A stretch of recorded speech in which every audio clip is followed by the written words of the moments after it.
Welcome, ladies and gentlemen. It's time for the Stars and Stripes Cup Series presented by Sharp Apparel for the Valley of the Sun 150 here at Phoenix. It is going to be a good one. We are giving you race number 9 of the season. Same race number 9 from last season. We're expecting the same amount of sparks and fireworks here tonight. My name is Sam Dyer. With me is Zach Hall. Robert Moyer's running productions here tonight as we're going to be giving you all the amazing action here on Freaky Fast Broadcasting. Zach, we're here at something, yes, we've seen Phoenix last season, but it's now the new Phoenix that iRacing has just newly scanned, which we see it now. The front stretch is where the back stretch used to be. Yeah, this is not a change of track banking, not a change of track, different asphalt, just a different placement of that start finish line. And it's crazy to say that has changed a lot. It seems like here this track. I do also know since the last time we've been here, they have updated the track, added a little bit of grip to different spots of the racing surface here on iRacing. So we could be seeing a little bit of multi-groove action here come into play here tonight than we have seen in the past, where the bottom has been very, very dominant. I think we could see a few different lines come in. But, man, the changing of that line, the biggest thing it does change here that we're going to see tonight is not only I think it'll be a little bit different for qualifying, how you attack that qualifying lap, but also those restarts. You're going to lead down to that long dog leg down to turn 1, and it's always wide down there so it could fan out. But it's going to be a wild race here. First for Freaky Fast also on this new surface. Excited to see how new Phoenix, the new looking Phoenix, is going to be giving these drivers. As practice is now done, qualifying is starting up. They're going to have 5 minutes to put down their fastest lap, and each driver is going to have 2 laps to do so as all the drivers are getting on track. But Zach, like we noted on last week, we are now in the middle, starting of the season with our now 3 race short track that we're going through. This is race number 2 of the 3 short tracks. Started off with Richmond last week, which kind of oddly enough was a fuel mileage race that now is coming to here at Phoenix. Last time we were here was last season when these drivers were in the Xfinity car, had to use all the overtime attempts, and now here tonight in the Cup machine, really kind of an unknown, like every race it's felt like, of who's going to be the top dog, because it feels like every single week we look at the practice sessions, it's a new driver that's on top of the board, or even a complete new top 5 to top 10 drivers that are there each week. Yeah, it's really been a big change up through really the whole season, and it's kind of been, I think, the schedule. It's been a great schedule personally that the league has brought here this season that has kind of gone in categories of races. You kind of had those like super speedway style races there at the beginning. Then it kind of came down to the mile and a half. Then you had these short tracks come into play now, and we're seeing some new drivers poke their heads into that top portion of the race. And one driver watching here, Travis Butt, he was the winner here last time we were at Richmond in the Xfinity car. We'll have to see what he can produce tonight here at the short track. He looked pretty good at Richmond also. With a good qualifying spot, just had that EOL, which really upset his race. He's going to be able to start where he qualifies tonight, though.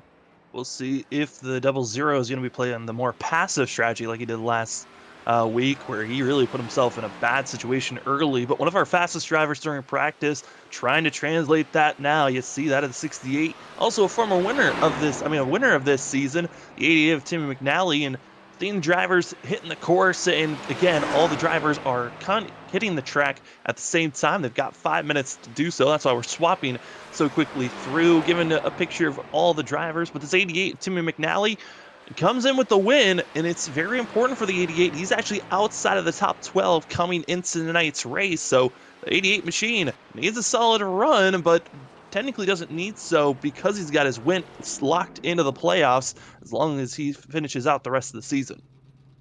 Yeah, he's just going to need some solid finishes to keep him there in points with that win. But, man, I think one of the big topics we're going to talk about tonight is not only tires just with this racetrack, with it being a short track, we know how tires could be at short tracks, but this weather we had here coming into Phoenix tonight, it is a hot one here for this racetrack, and we're looking at right now about 131 degrees on the track surface. That is scorching, 89 degrees ambient, a little bit of partly cloudy skies, so a little bit of clouds have moved actually in. That's a little different than we had here at the start of the session. It was about 133, so it has cooled down 2 degrees, and we've had a few clouds move in. We've also got that southeast 12-mile-an-hour wind. So, man, the weather is definitely going to make these cars tough to drive, and the grip is going to be at the lowest you possibly could be with this track tip in the upper 130s. Yeah, and we'll take another look at the weather once we get to the start of the race because that is going to be a factor for us to continue to watch over throughout this session. Does the track temp cool off or does it ramp up even more as we see the 46 machine of Jason Grattan hitting the track? And Grattan's been one of those drivers that's kind of been surprising at moments, kind of like all the rookies that we've had this season here. Zach has a lot of speed quickly. Can he translate that to the end of the race? It's where a lot of the rookies have been struggling, having that clutch factor in the later third to the later quarter of the races. The 46 starts out his time. Gonna be seeing how fast he can be on this first lap. Yeah, I think that's a common case of a lot of guys here throughout this season. We've seen a lot of guys produce a lot of speed. It just has not produced results yet. And that's one thing I think they're going to try to change around here. If you're going to be trying to go for those playoffs, you're going to have to change it around here tonight. It's only going downhill from this point to the end of the regular season, and you have to get everything rolling here at a short track like Phoenix here tonight. As it looks like we got about 30 seconds left here in qualifying. I tell you what, Cameron Sargent, who last week was super dominant from what it looked like at Richmond, he set himself right now up to start at the top of the board, and what a time it is, man. That's a 10th faster than anybody, and that's tough to do in a car like this. Yeah, especially also in a short track. Short tracks are very usually close nitpick courses where drivers are going to stay very close to one another. Is coming out of turn number 4, across the line. Jason Grattan with 7 seconds left. Looks like we'll not be able to best this time anymore. We're going to be up to 20th for the 46 machine, but we're going to touch more on Cameron Sargent because, Zach, this 13 machine's been looking quick. But before we get to that, the driver's qualifying time is done. It's time for us to take a look at where the driver's going to be starting for our 32 drivers starting here tonight. And starting off, getting the pole position, it is the 13 rookie machine. It's Cameron Sargent going to be getting that pole position with that of Scott Rickard to his going to be to his outside. Row number 2 in third place going to be that of Chris Essery with that of Ken Campbell in fourth, with John Dart, Nick Holland, Travis Dart, Andrew Medlin, Tim McNally, and finishing out your top 10 is going to be that of Aaron Hale, excuse me. In the 11th position, it's going to be the 42 of Dylan Glass. There alongside him is going to be last season's Phoenix winner, Travis Butt. 13 is going to go to Dylan Grimm, led 80 laps last week at Richmond, looked very good there. 13 is going to go to Cole Sacchetti. In the 14th position, 15th position, it's going to be Trey Jackson, with 16th being Kyle Bolin there in the 44 machine. 17th is going to go to Mike Lynch. 17th to Mike Lynch there. 18th to Christopher Wade. 19th is going to Nate Lynch. And rounding out that top 20 is going to be the 46 of Jason Grattan. Then it's going to be that of Brett Summers, Brian Lynch, Kyle McCoy, as well as that of George Kovacic. Race control is going to be 25th, but he's going to be out of this race pushing forward. Going to be that of Patrick Hasty and Brian Burchett with Max Ward, that of Brian Chu, Steven Anderson, with that of Martin Perry, as well as that of Robert Jett and Doug Pierce. Going to be finishing out your 33 drivers, technically 32, going to be on track once we get rolling. Zach, like I noted on, we were going to talk about Cameron Sargent, his 13, the highest runner of the average points, and also where he's been finishing at the end of these races. Our pole sitter here tonight, but Cameron Sargent's been on a tear compared to all of our rookies and all the regulars as well. Yeah, he's definitely the driver that has been highlighted in my mind this season as, you know, the rookie that has shown the most speed, I would say. You got to give credit to a lot of the other guys too. But, man, Cameron Sargent is coming here and really put his foot on the pedal. The results have not been there, in my opinion, yet. He still has yet to show that full potential. I mean, last week, a simple mistake by just hitting pit road at the wrong time. That caution comes out. It catches him a lap down. So, man, simple stuff like that will catch out. But, man, with the speed he has, at some point, I see that 13 finally breaking into victory lane. Cameron Sargent again, starting up front, but to his outside, going to be that of Scott Rickard. Rickard's been extremely quick all season long with 2 wins. Trying to catch up to Ken Campbell's 3 wins with this amazing start for the 15. And Ken Campbell will see if he can try to get himself back into victory lane. But here's what's interesting about this Phoenix setup. The pace car is already in, but we're on the backstretch. Pit road is a very long test for these drivers, and the drivers have been told you must wait until the green flag is waved. In other scenarios, you can take off right when the pace car goes in, but this go around, you gotta wait until you see that green flag. And here tonight, we're ready to see it. It's the Stars and Stripes Cup Series presented by that Sharp Apparel. It's the Valley in the Sun 150, and we are green. It's Cameron Sartin taking the green flag, and we're side by side for second place, heading down into turn number 1. Great launch by the 05 of Scott Rickard. He's actually able to stay right to the quarter penalty 13. He slides up in front of him, taking the lead as Cameron Sartin here down in turn 1 and 2. As here comes Scott Rickard with a run off of turn 2. This is where drivers can really get a good run for themselves, and you already can see it. The 05, Scott Rickard's going to be throwing it down to the inside, finding space. And there's that side-by-side little action we're expecting to be seeing for these drivers. And it's going to be the 05, Scott Rickard, leading lap 1. And Zach trying to get right back to where he was last season. Definitely trying to get right back to where he was last season, Sam. He was super dominant, was the dominant driver here. Lost it on pit road late in the going there. I had only one lead change, and now the only place he lost it was on that pit road sequence. So the 05 of Scott Rickard right now looking for another dominant performance here after winning at Richmond last week. It could be looking for 2 in a row for the 05. Right now, most of the field going to be staying single file. The next side-by-side action that's going on is going to be back for 7th place. We got Aaron Hill, Travis Butt that are still battling with one another. You got the double zero of Butt. Much better qualifying run this go around. Much better than the way he started out at Richmond. Had a lot of speed, but the EOL forced the double zero to start the back of the line and almost went a lap down, forcing him in a terrible race strategy. But now in the top 10, moving up to 7th. And watch out. Biggest surprise in my mind throughout practice, Dylan Glass, now up to 8th. Watch out for this 42. He's got some very sneaky speed here at Phoenix. Yeah, you pointed that out to me, Sam, earlier in that practice. Said the 42 looking good. And, he's definitely already looking good, moving up multiple positions, now up to 8th from that 11th start spot. And Travis Butt here is the next car in line for him to battle. It's a little bit of a gap built up there to Andrew Medlin in that 6th position, our winner from Kentucky in that 12 machine. Got to look at the driver there. Also in 5th there, Nick Holland. He is looking for a big night here tonight. He has had a tough go around this season.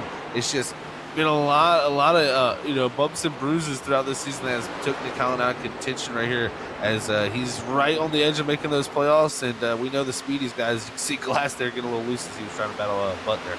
Glass getting loose, and also this battling that's going on for 12th place. You got Dylan Grimm, Timmy McNally, 2 drivers that are willing to battle off one another, and also watching out behind them, a driver we haven't seen for couple of races, but has shown pace at the bigger tracks. We'll see how well he can attack the shorter ones. Got the 29, that of Cole Sacchetti, runs in 14th on the outer groove.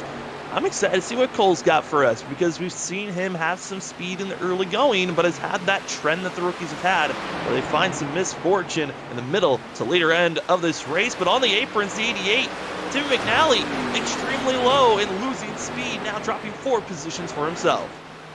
Yeah, big moment there for Timmy now on the apron. There's these losing positions. Christopher Wade now going to go to the outside in the 53 machine. You got Grattan there in the 46, also coming into the picture on the outside.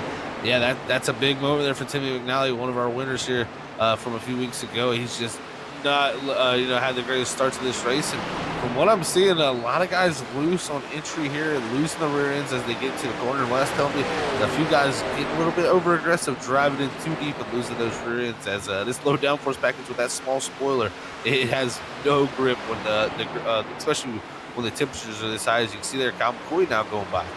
McCoy probably the biggest surprise for me in my eyes, back in 20th position for a 2-time champ. Usually we see, Kyle McCoy up in the top 15 if he has a poor qualifying run, but this far back, qualified 23rd. I was only up 3 positions, just trying to move up and get by our biggest, you could say, loser of Tim McNally, who's lost 10 positions for the 88, as they continue to stay side by side between Grattan and McNally in front of this 7 machine. But I think what Phoenix mainly is going to be giving us, we're only 9 laps in, a lot of side-by-side racing going on in the middle of the pack. Up front, they continue to stay single file. Not a lot of passing going on up there, but I think the biggest, you point out this driver in 5th position, Nick Holland, he's starting to gain up and get a little bit closer to that of Ken Campbell in 4th. Yeah, we're starting to see right now as the run continues on. This is the portion of where it gets a little bit harder. 10 laps in. The dirty air here is actually a pretty big factor. You think of Phoenix, very much short track racing. You're going the slower speed. We're slowing down to nearly 110 mile an hour in the center of the corner, especially down in 3 and 4 there, and a little bit slower even down in 1 and 2 with how long that corner is. It's a track, though, that, man, it's still aerodynamic dependent, and you can get very much stuck in a lull if you can't find the grip. I'm starting to see if we see if you guys maybe find some grip. Right now, looks like everybody committed to that bottom, at least up front.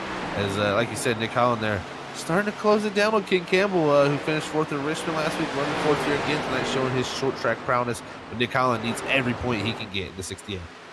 Yeah, and Phoenix, one of the tracks that can go for long green flag runs. We hop on board with the 68 of Nick Holland. Holland comes in 18th in points. One of the drivers that went on a tear last season, went on a 3-race winning streak, and really was kind of, in my eyes, one of the favorites going into the playoffs. Didn't perform as well as he would like, but coming into the season, I think there were still a lot of high hopes for Nick Holland to perform well. This first half of the season has not really given him any good showings. He's only shown up for 6 of the 8 races coming into tonight, and only has 2 top 10s in the stat column. So Nick Holland looking for his first top 5 of the season, and honestly, with the way he's running here early, would not be surprised if he could do so, as we're seeing some of the drivers in the middle of the pack making some daring moves. Gotta say, for drivers around that top 10 bubble, Dylan Glass doing a great job getting by Travis. But Zach, you look at this field, not a lot of big moves happening, but this is up front. I mean, they're staying single file, but it is still a cluster back here for the drivers around 20th through that of 12th. Yeah, Dylan Grimm right here leading this pack. He's been trying to go forward, but you also got Christopher Wade there, who started 18th. He's up to 15th now, the 53 there, working that bottom groove underneath that 29 of Cole Sacchetti there, who we've seen right around this 14th place area for a majority of the time. But yeah, it's been a cluster to say here, at least. Man, these guys have been all over the place trying to find grip anywhere they can go, and it's been a lot of side-by-side action, but some good clean racing too. I got to give everybody credit here. 15 laps for how hard they've been racing. This is great to see that we've kept this thing clean and green. Well, I'm, keep on watching these drivers right now, but the big braking zones into turn number 3, that is where we've seen a lot of drivers get hard jabbing onto the brakes. And the way I'm seeing these drivers just dig really into the ground with these hard braking zones. I got to be concerned. There's a little bit of contact between the 23 of Dylan Grimm, and also watch out, Doug Pierce going to get in the wall, going to be throwing it up into the wall. Luckily not collecting anyone else. Lap car, big issues for himself, bringing out our first yellow of the night. But Zach, that could have been a lot worse. Great moves by the 39 to just keep that car up into the outside wall. Oh, that was amazing by Doug Pierce. That could have went really, really wrong if he wouldn't have handled that right there. As we go back to the instant replay, he did a great job to hold it up there, though, man.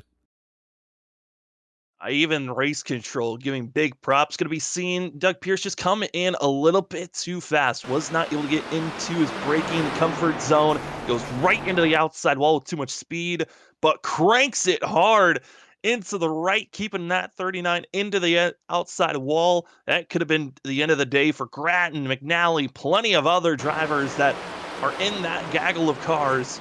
Luckily, it was only the 39 lapped car machine that gets involved in that wreck. Again, puts us in our first caution of the day on lap 16, as now the field, some are thinking about pit road. Yeah, I've seen that here. A few drivers here electing to come down, get some service on the race car. We'll see if there's any tires being taken here. It looks like a few Mike Lynch going to change right side tires. Same for Nate Lynch there. Same for Brian Lynch, and looks like Patrick Hasty also. So looks like we got 4 takers here on pit road, and also Timmy McNally. Sorry there, missed him. So and Trey Jackson. So yeah, about 6 guys there hitting pit road and getting tires here, Sam. This is going to be an interesting case here early to go. Only had 3 sets on pit road, so it's going to leave them with 2 sets to go. But this race, with it being 150 laps, it's a one-stopper if it goes green. So they have enough tires if it's left to go green. This could work out very well. Yeah, I mean, I think that was the one thing I was kind of concerned about. You only had 3 sets to start this race off. Now the majority of these drivers are going to be taking that first set. And I mean, it's going to give us a good perspective of just only 18 laps difference between those that are going to be out in front in our top 24. Everyone else going to be getting a sense of what those tires are going to be like on this restart.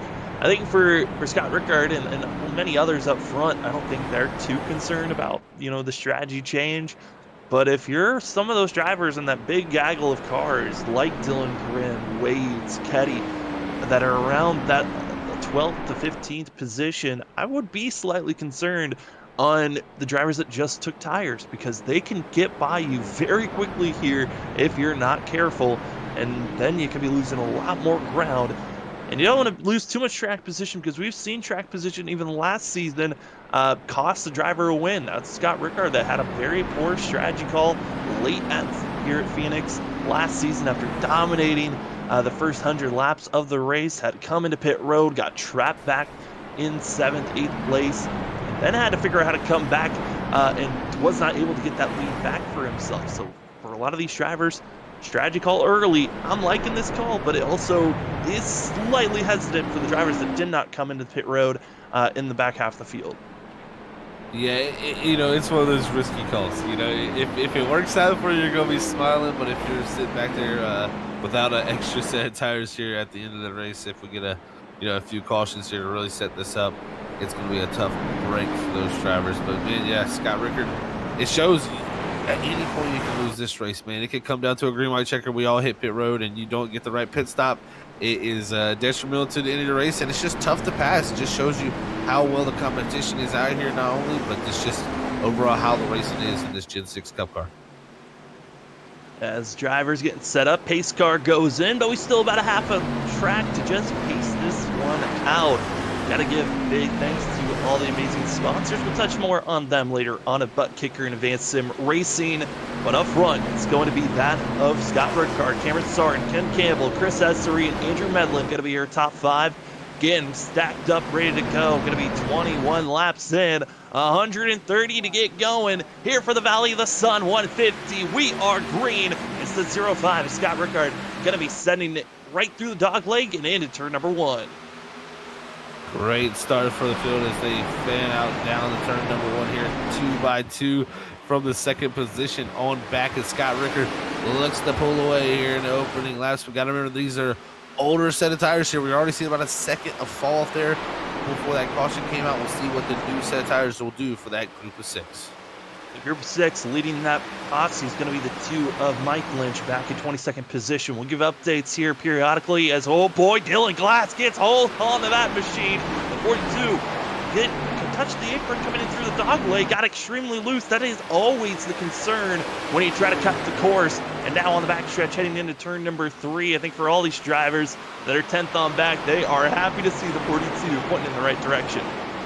That was a big scary moment there with Dylan Glass. I mean, what great hands by him to save that, but up ahead of him, another driver, looks like Travis Budd, the 00, had a big moment, but Glass did a great job there not to lose too much ground, even almost lost 1 position, driving back to 7th to that 42, man. He's had a great race to start moving forward, but it just shows you at any moment these cars can go around. Looking back here now, Kyle McCoy bet on the 44 Kyle Bolin, 2 of our top contenders here back in the mid-pack of this race, but this track's so hot.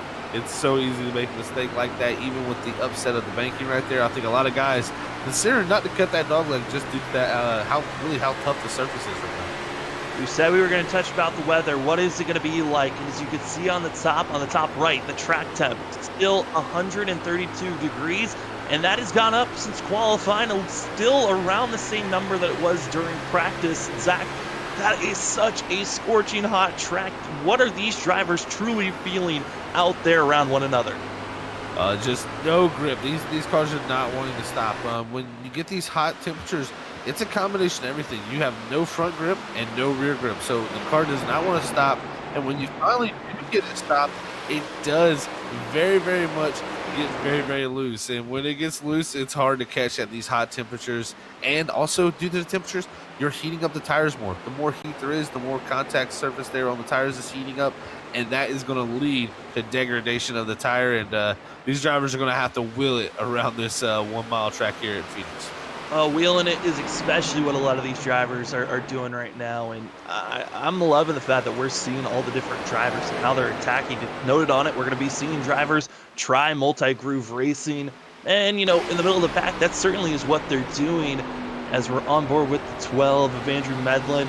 Medlin's one of those drivers that we've seen throughout this season have a driver cam, and right now get a sense of the intensity. Again, we saw this last week at Richmond Short Track Racing. There is really not much, hold on. You can really just have a patience, quiet moment, but especially right now, the 12 under fire as Butts trying to make the pass on the inside. Yeah, Travis put there trying to make the pass to the inside, and I tell you what, they're doing everything in their power to hold it off of each other. This is just great short track racing, and loose there from Medlin, but goes way down the banking on the apron here. He's going to cut it, and he almost clears it, but now the outside line will start to pull back here down into 1 and 2. But it looks like the 0-0 might clear, but the 12 with the run off the corner, he looks like he's not going to get there. So what a pass there by Travis Butt, and a big moment between those two there down at 3 and 4. Extremely big moment as, got to get a little bit of a sense of how the drivers have to react in that moment when there is contact. Focus certainly kicks in, and you also saw it right when we left, a little bit of relief that they made it through. But the drivers that have no relief, that's still back here, seeing that of Bowling as well as others as we take an aerial view of the chaos back here. This is the battle for 10th all the way back to 20th position, and now these drivers are just they're just constantly attacking one another, and it is non-stop, relentless battling. And what's making this even closer is that you see on the inside the white number 2 deuce machine. It is that of Mike Lynch. Fresh tires going to be forcing the issue, and now going to be possibly 3 wide going into turn number 3. Contact, there they go into the wall. Big wreck here down into 1, and oh man, Kyle McCoy, multiple cars involved as the caution comes out here, and man, that just all involved the old tires, everything coming together there. And there's going to be some hurt race cars, no fast repairs. Some guys' nights are possibly over here.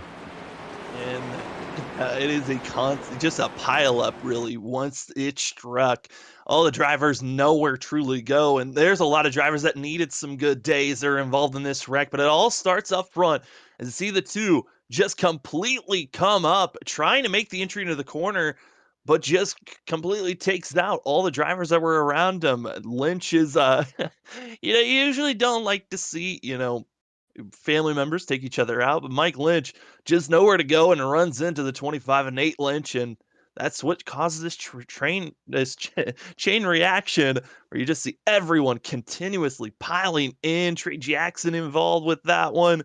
32 on my list, the drivers that needed a good day for himself. The 7 was needing a decent day, and now the question is, how long are you going to be in pit road getting damage done? Because there is a lot of drivers now heading into pit road. This has changed everything up. I think everybody that didn't hit pit road before has hit pit road now, and you're going to see, I think, the 9 of Patrick Hasty stay out here. He has a set of tires there that he took last time.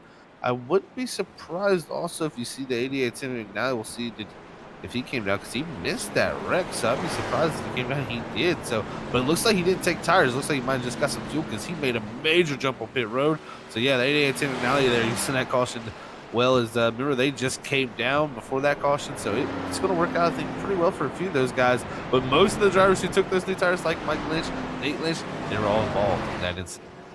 Well, some drivers were hoping to try to either take a lap lead or just gain any positions, and are going to be coming in now a lap later.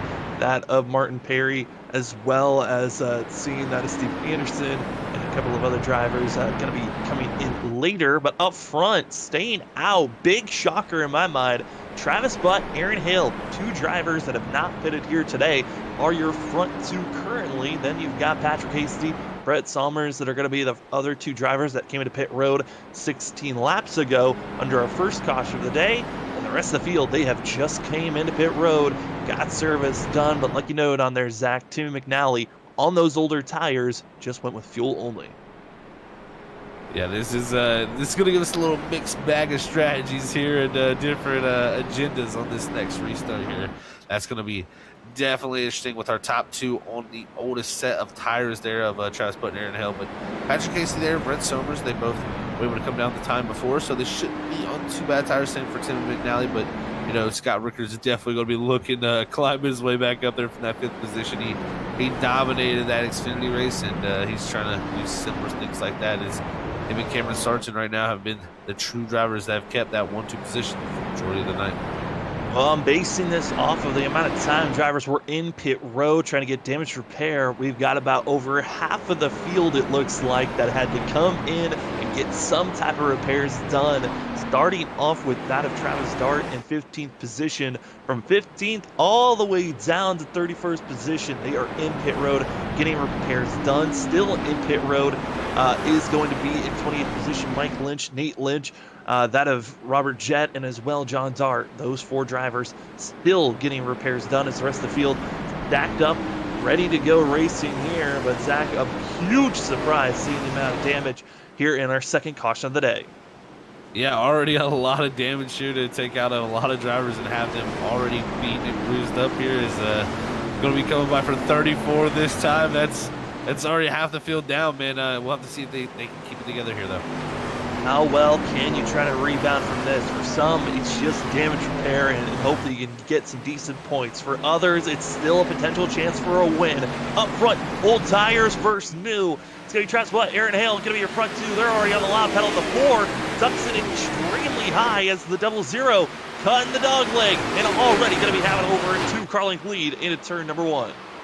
Wow, it just shows you the power of that move. He had a great jump in that 00 machine as he storms out to the lead. Patrick Hasty, he looked to do the same thing, but now he's stuck on the bottom there side by side with Brett Somers. You got the 4 Aaron Hale up top, but Scott Rickard, he was looking like possibly thinking about sticking to 3 wide here, but everybody's being patient as Sargent and Scott Rickard lead the brigade on the new tires here as they cut the dog leg down here, almost hit the pit wall. Well, they saw how it worked out for the 00, and you knew someone was going to finally take the initiative to keep on moving forward. And now it's going to be side by side for second place. Aaron Hale, Scott Rickard. Rickard's going to have better tires to work with for himself. But it's everyone, I would say, from 5th on back where drivers are making some very sketchy moves. 13, Cameron Sargent, he is willing to get aggressive, but watch out.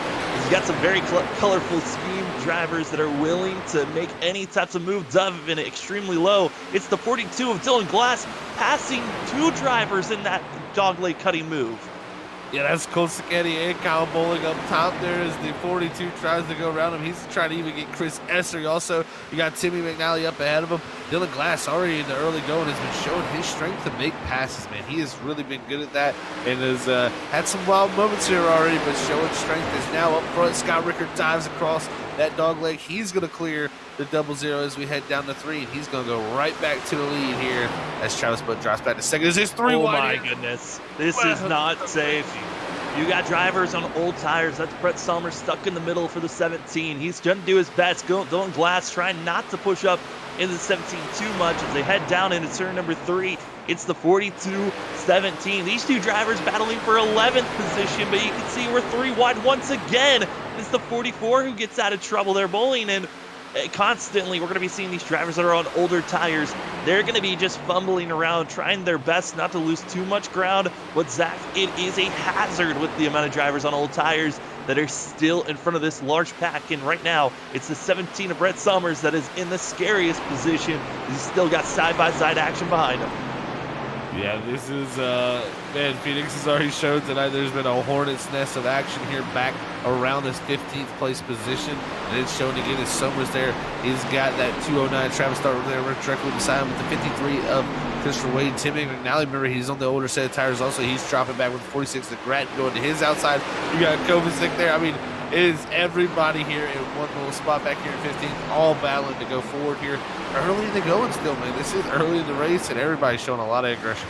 Yeah, I mean, this is the later half of the field, right, where we're seeing Brett Somers, and then in the right around 10th place, you find Patrick Hasty being another driver that's kind of being a roadblock right now. The drivers are falling back from and trying to navigate by as you see this little pack has finally gotten by the 9 machine and almost had a couple of collections, but side-by-side hard racing. You see the 10 of Chris Essery pressuring Aaron Hale. Hale's on the complete old tires. He is on still the same set of tires they started the race on. The 4, he's going to be the next driver to be under a heavy pressure right now. And watch out for this lead pack.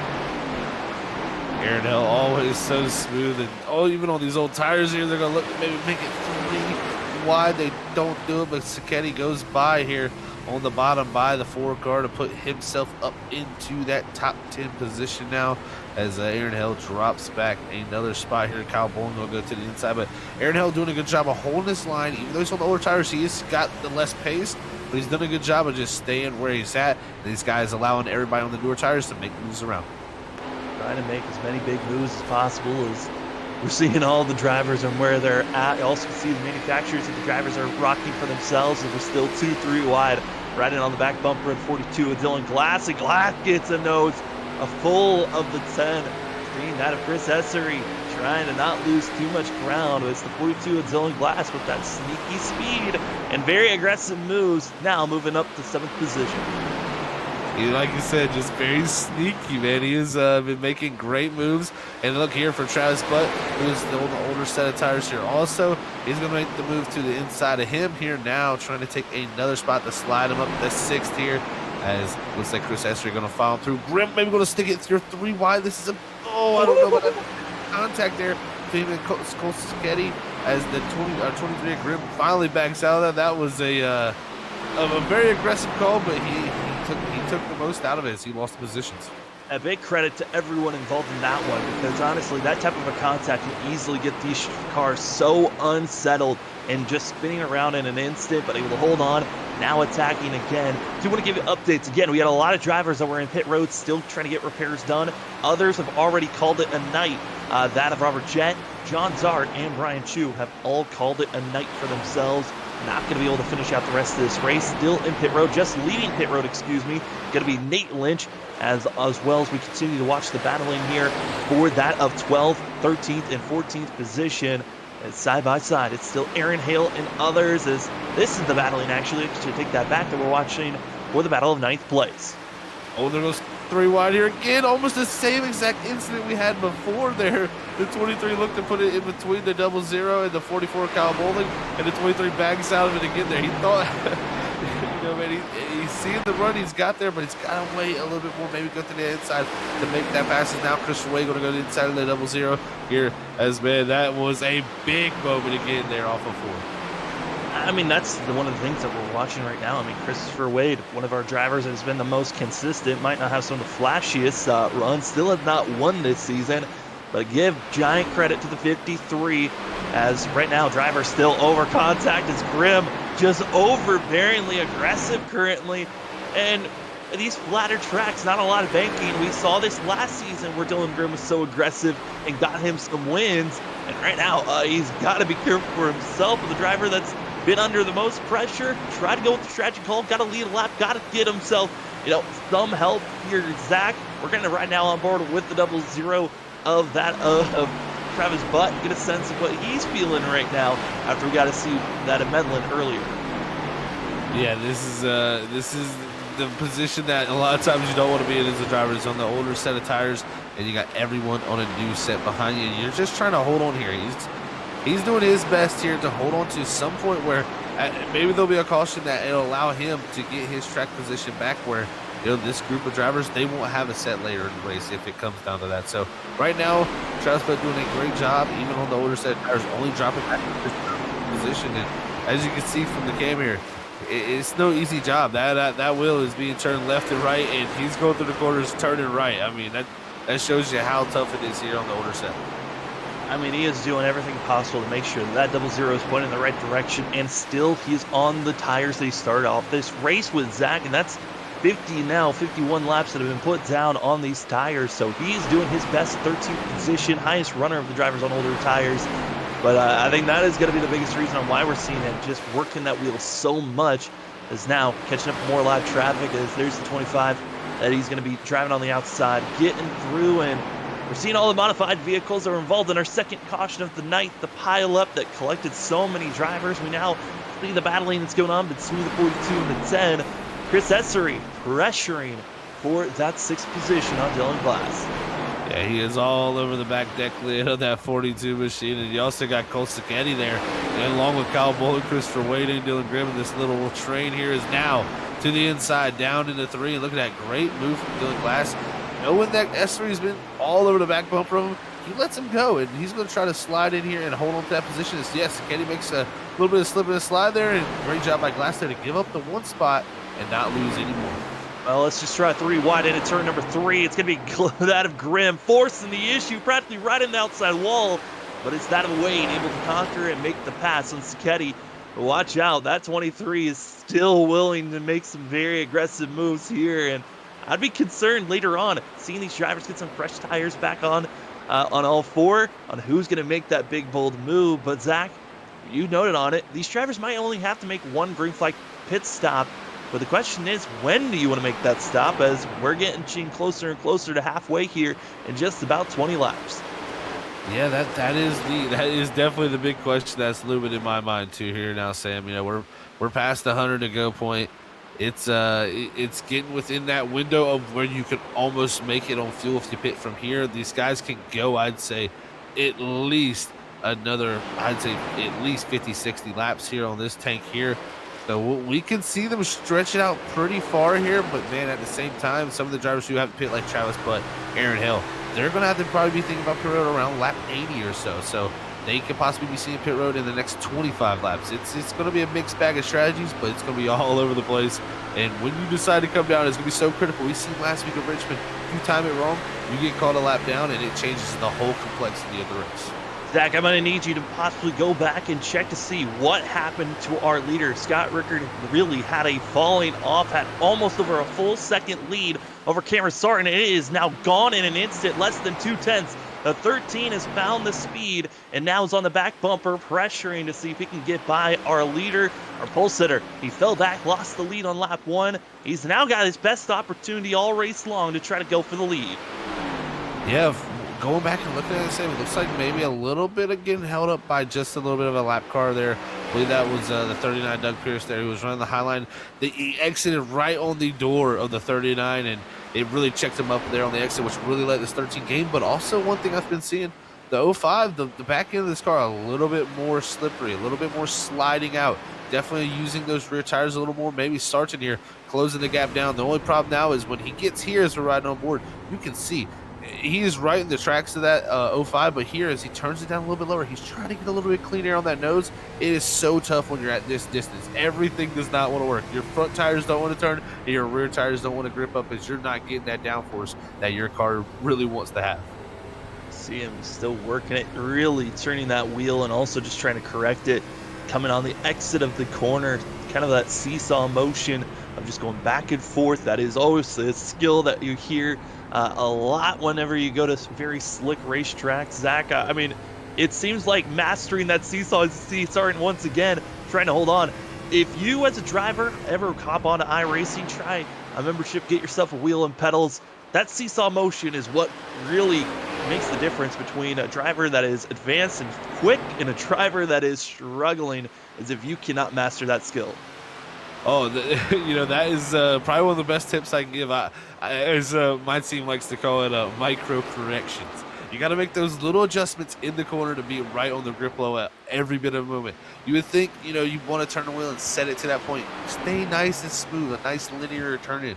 No, you got to stay right on that grip level, and the drivers that perform the best are the ones that you see that moving left to right at every moment, because they're staying in line with what that car needs at all times. As Sarton continues to keep that gap there, like I said, this is the distance that is so tough, 0.3 of a second. When you get here, it's like you hit a brick wall. It's almost like the driver ahead of you has to make a mistake where you can get close enough to make some. As there it is, the mistake from Sarton though in the 13, and that was just showing you get tires running behind there in the dirty air, and they start to heat up, and now slide back as his 13. We'll see if he can reformulate something here for the 05. He's got to be hoping that maybe the next lap car is going to cause a little bit more issues for that 05, but 13, and Cameron Sarton, that little bit of a bump, got to be careful for himself. It's the next lap car that they're going to be catching up to. It's going to be Nate Lynch in the 25, who's been very respectful, making sure he gets out of the way of all the other drivers. And then the next lap car after that is going to be a very large cluster of drivers. We have that of Mike Lynch, Brett Somers, as well as Brian Lynch. In this pack after this 25, I think that's when our leader is going to be very concerned on trying to get by lap traffic. Yeah, and that's the one spot I think I've seen the 05 struggle, is he's had a little bit of few hiccups on passing a few lap cars. Looks like he may be a little bit tight in the center as he washes up the racetrack for most of these corners.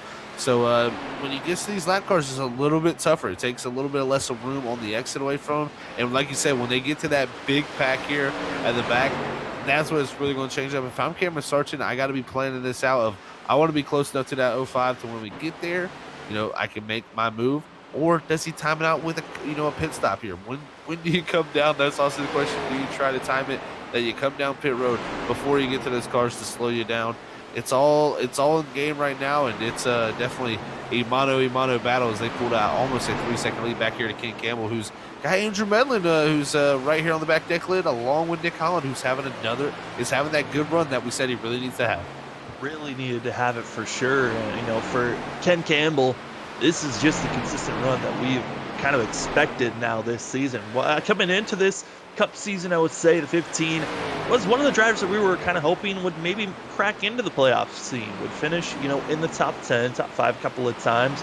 But starting off this season, it was all Ken Campbell, winning our first 3 races at Daytona, Michigan, and Atlanta, and then kind of had a fall off once we went road course racing at Sonoma. But he's been slowly trying to find that mojo again. And I think that momentum finding is where the key is going to be for these drivers. But this is the middle of the season, a 3 short track stint that we're going with, starting off with Richmond last week, here at Phoenix, and then Rockingham next week. I think for a lot of drivers, these 3 races were either to vent out your frustration or just get a clean palate before we start into our playoff push. Yeah, and I also like the way he has kind of rebounded from that. He's, like you said, he's had some tough times there at Sonoma. He's had some technical issues going that took him out of those races. So that's really pushed him back there in the standings down to that 2nd spot. But after last week in Richmond, he showed again his prowess at any type of track. He's won at Daytona, Michigan, and Atlanta, and then he goes to the short track at Richmond, runs in the top 3, top 5 there for majority of the night, and finishes 4th. And then he comes here tonight, he's running top 3 again. So Ken Campbell, like you said, he was one of those guys we thought would be, in that discussion of playoff drivers. But I feel like he's knocked the door down here as we come into this car, and he's made himself a title contender, no doubt. Absolutely, and as these drivers starting to find a little bit more space, they're kind of clearing out from one another. We fall back to the next group that's behind these drivers, where that of Chris Ester's been able to pull away. Dylan Grimm's now trying to pull away from this group, and really it's been a lot of side-by-side racing for 8th, 9th, and 10th. We'll find Cole Sacchetti, Dylan Glass, and Kyle Bowling all around one another. And, we look at this group. Sacchetti, rookie coming into this season, showed a lot of speed in the early goings of these races, the first 20 laps, and then would fall off. He's trying to rebound after being involved in that last, just trying to consistently run for himself. You then got Dylan Glass, who was involved in our 2nd caution of the day, trying to run well. It's the driver in 10th place in my eyes here is Zach. Kyle Bowling, who's been under the radar, been just Mr. Consistent last season, never got his win, still looking for that first win here on Freaky Fast Broadcasting for the Stars and Stripes series for us to be covering. He's got to be looking for a better run here today. Once again, 4th in points for the 44 machine, with his 8 starts coming in tonight. 4 top 5s, 4 top 10s. Yeah, he's had like it's almost Kyle Bowling, just his classic run that he has, man. He's either is right there at the back end of the top 10 or right there in the top 5. Feels like almost every week, but it's something that he's got to break through and find that a little bit more. He didn't get that win last season. He was in that Final Four, was so strong. I mean, he's so close so many times with 2nd place finishes. But man, if he can just break through, get that victory. He's going to be another guy right there talking about being a title contender each and every time. And that's the beauty of this league so far, man. This season, I feel like it's been all over the place with competition-wise. I mean, we got 20 guys that can go out there and score a victory. I feel like week in and week out. Absolutely. Well, as we are inching closer and closer to halfway, drivers starting to sparse out. We're expecting pit stops here, most likely then 15 to 20 laps. So for us, we're going to step aside for a quick moment. When we come back, we'll see green flag pit stops, or will we see a yellow? We'll find out here in just a few.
Welcome back, ladies and gentlemen, as we are under our third caution of the night. Dylan Glass gets loose out of turn number 2, bringing out our third yellow. And I even said it before we came over. Either we're going to see green flag pit stops or we're going to see a yellow, and it was the 42. If you were watching nonstop with us, saw him try to save it, wasn't able to, but because of this yellow, it now brings everyone into pit road. My name is Steve Dyer. With me is Zach Hall, Robert Warrior running productions here at Freaky Fast Broadcasting. As you are watching the Stars and Stripes Cup Series presented by Sharp Apparel for the Valley of the Sun 150. Zach, we're past halfway, third caution of the day. We've already seen kind of the big one, you could say, for our second caution, but this now changes a lot of drivers' mentalities. As you see the Double Zero not coming in pit road. He had just come in when we went to commercial break, so we're now going to be seeing a wave around for the Double Zero, and for a lot of other drivers, they're now going to have fresh rubber trying to attack this track for the second half of the race. Yeah, fresh rubber is going to be fresh aggression too, so we're going to see some of that aggression probably pick up here as it's getting into the later portion here. We're past that that halfway point, man, and it's getting down to the nitty gritty. And right now, Scott Rickard is going to have that 13. And, if your starts in here, he's been stuck behind that 05. He's been so quick. Those two have been dominant out front tonight. Can he get to the quarter pound? Can he get the restart he needs to get there and have a shot at Scott Rickard? Because I think if he's going to do it, he's got to do it early, because Scott Rickard, man, he just gets out to that lead and just consistently holds on to it. And once he holds on to it, it takes something else, something to take it away from him, like pit stops. Well, we've also seen on this restart, I mean, we saw on the last one, after our second caution of the day, Travis Butt up front, right when they went green, went into the dog leg and just cut that course completely and gave himself over a 3-car length lead, even though side by side it was Hale with a great restart, keeping it close when they first got on the throttle. So if you are the leader, you've got that buffer to work with of trying to cut the course on this restart, where Cameron Sarton, he doesn't know. I mean, that is one of the things that's so kind of frustrating if you're the outside driver. If we see Cameron Sarton be forced to the outside, is that he does not know if he's able to cut down or if he has to stay on the racing surface and still give space on this restart. So it's going to be interesting how the 13 wants to attack and go after the 05. But I'm excited for this one, Zach, on where does Cameron Sarton get on a throttle, or does he want to even try to test to come down to pressure the 05? Yeah, that's a great point, Sam. It's so hard to tell, kind of, and judge what Scott Rickard, how far is Scott Rickard willing to go down there. I've seen it earlier, Scott Rickard almost hit the inside pit wall, so I'd imagine he's going to get pretty aggressive here on this restart, but he definitely dictates the car on the inside. Cameron Sarton, though, going to have to try to do his best to match that aggression. Side by side is going to be that of Scott Rickard with that of Cameron Sarton, Ken Campbell, Andrew Medlin, Aaron Hale, Chris Essery, Dylan Grimm, Cole Sacchetti, Kyle Bowling, Travis Dark going to be your top 10. It is time for us to go green once again for the Valley of the Sun 150. It's Scott Rickard not cutting it too much until he finally gets to the apex of the corner. Plenty of space clearing and down into turn number 1. Yeah, that's what 13 tried to drive it in pretty deep here, try to get to the quarter panel. He's actually trying to get it there. He's actually there on the exit here, side by side for the lead. This is what we were talking about. Behind Sacchetti and Bowling going to be spinning around the big one on the back stretch, and this is when the pileup happens again as more drivers come in. This is what Sacchetti did not want to see. I mean, man, it's just been the tale of his season. Such good runs, and now again here, major damage, and a lot of other drivers with more major damage here piling into it. Gray Jackson, who had already lost his front clip, now it's going to be Kyle McCoy. As we take an instant replay on what happened. Was there contact between other drivers, or was it just simply getting into the wall? We'll see, as that's going to be the black machine on the outside. Cole Sacchetti, he's got Dylan Grimm very close, but into the outside wall, bounces off of it, and Grimm just gets spun around and turned into a tosser. Is the 29 and the 44. Man, a lot of drivers actually did a pretty good job of missing that, but a few coming here behind there. Brian Burchett, yeah, just catching the end of that. And this back straightaway here, man, it is so tough when a wreck happens, especially when it goes down to the inside. It hits that inside wall. It fills up very quickly here compared to that front straightaway where you have that giant dog leg. Those are kind of frustrating moments when you're seeing driver that was spun around was holding the brake and then decides to roll for some reason in the middle of when the pack's driving by. I think Burchett and others would have been clear, but Sketty got impatient, got moving, and more damage given to all the drivers involved there late. Another big one here, Zach, and luckily because of how slow the drivers are running, it doesn't look like these are going to be race-ending incidents for a lot of those drivers that were involved, but certainly they're going to have to spend quite a bit of time in pit road getting damage repairs. They'll definitely get those cars worked on, Sam, but I tell you what, while all that happened there, the battle for the lead was going down, Sarton was a nose ahead of the 05 Scott Ricker, so he was able to get back to that pole position that he gave up the lead really right off the very start of this race. Hasn't been able to get back there yet till now, so great job by Cameron there. He showed a lot more aggression. That's one thing I thought he was going to have to do, and right there it was very well done as he got right to the quarter panel of the 05 and took the race to him. We're going to be seeing a little bit of a shuffle there. Cameron Sarton going to be the lead with Scott Rickard. Then we find Andrew Medlin, Chris Essery, Ken Campbell, Nick Holland, Dylan Graham, Travis Dart, that Christopher Wade, and Aaron Hill going to be your top 10. Still in pit road is all the drivers from 19th on back still getting repairs done.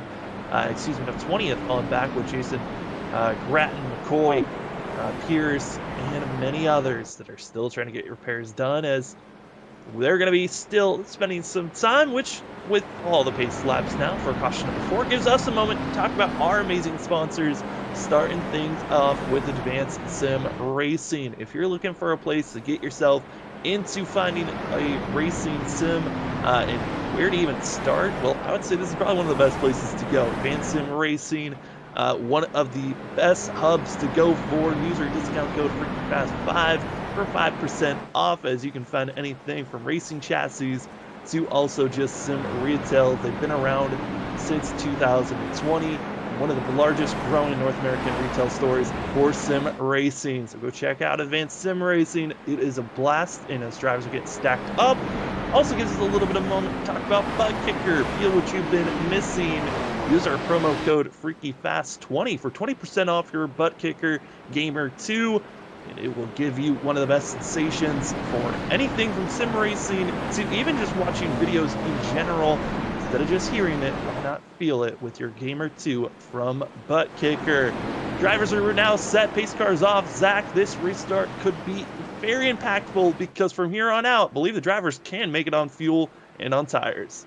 Yeah, good on fuel here down to the end. Can Scott Rickard do what Cameron Sarton just did to him? Get to his quarter panel. We'll see this time. Up front, side by side, Cameron Sarton, Scott Rickard going to be side by side, set up for row number 1. It's the 12 and the 10, 15 and the 68. Green flag in the air for the Valley of the Sun 150. And Sarton already ducking it low. Medlin's going to be following in suit. We're going to be side by side for second place as we head down into turn number 1. And again, side by side for the lead here. The 05 doing what he did at the beginning of the race. Gets onto the outside door of this 13. They're side by side again. Scott Rickard powers to the lead here. Not what Cameron Sarton wanted to see, is now Medlin tries to take a chance down into 3. Into 3, now going to be seeing Medlin right on the back bumper, and Sarton's got to be feeling a little bit of deja vu, just like lap number 1 when this race started. That was how he lost the lead. And the big factor on why we're seeing Scott Rickard able to get these great launches is because the restart zone is the same every single time. These drivers cannot go when the pace car takes off or kind of play a little bit of mind games. They've got to wait until the perfect moment when the green flag is officially thrown. A little bit of contact from the 10 into the 12 into turn numbers 3 and 4. A very scary moment for our top 5. As right now, Scott Rickard still under heavy pressure from Sarton. Yeah, Sarton putting the pressure on, but you guys, teammate Chris Essery there in the tip machine. He's working on the back deck lid of the 12. Andrew Medlin there. Also got King Campbell. So 5 tough competitors, and Cameron Sarton gets to the outside. Finally, Scott Rickard up front. It's a battle for the lead down into 3 and 4.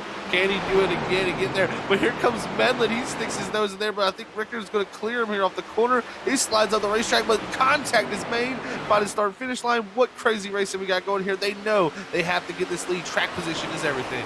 I've already seen how much dirty air can be a factor for these drivers not to be able to make any types of big moves. And right now, Cameron Sarton trying to go on the outside, find a little bit more grip and some clean air off of turn number 2. not able to get the run that he wants. Hard on the braking zone, and that entry to turn 3, again, I noted on it earlier this race, that is a spot where drivers gotta be careful the longer the run goes on. Make sure that you do not run each other over in those different braking zones that some drivers have. It's still single files are front 4, front 5. You can count the whole entire pack practically on everyone following the other. And now here comes Medlin trying to find a little bit of space. Medlin had the run there, had to back out of it. Now it gets Esri right to his back deck lid. But behind that, Nick Holland sends it on the 15 to Ken Campbell. He's trying to break his way back into the top 5 in the 68 machine. Like we said, he needs the good points. He's kept himself there all night long, but one mistake can take you out of this. Nick Holland's got to be careful. Nick Holland's still going to be side by side. Got to be careful not to push up on the exit of the corner too much. As we've seen already, troublesome just by these drivers on their own, let alone being forced by another driver, but still in the quarter panel. Ken Campbell holds strong as they're going through 3 and 4, and onto the front stretch through the dog leg. It's going to be side by side in front of them for 3rd place. Medlin, Esri, this is one of the better runs for Chris Esri for himself. Usually we see this strength in the first 10 to 15 laps and he fades off. Now going to be finding himself pressuring for 3rd place. And here comes the 10, loose, holds on, as we get a little bit of a ride along. How is he going to recover for that of Chris Esri? Big slide there, just trying to make the pass on the 12.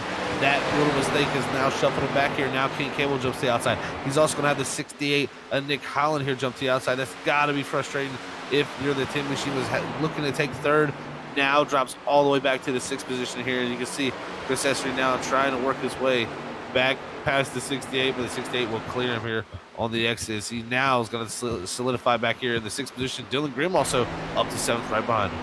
You can't even tell visually on that Chris Esri that we will see on our bottom right a little bit of visually frustrated on the fact that he was not able to capitalize on that 3rd position and now has lost 3 spots for the 10 and now has to recoup and resurge moving forward, but he's got to be careful because behind the 10 machine has been the most aggressive driver all night long, Dylan Grimm. Even with the beat and battered 23, he is still hunting and hounding our front about 7 drivers. He really has. He's he's so good at Richmond. Set on the pole and led really the opening 80 laps there. And tonight has to work his way forward from that 13th start spot. And like you said, he's been involved in multiple instances, had some aggressive moves, but he's survived up to this point, and now looking right up in front of him, that's a top 5 spot that he could possibly go up there and get. As he's showing a good bit of pace right now. This racing has just been really, really great. Even Scott Ricker there, I believe he got back around the start. He was able to make a move and able to stay now up front and make some moves right on board with 68, but also in front of them, side by side, is trying to make the move. Cameron Sartin has not given up in these first 18 laps on this stint.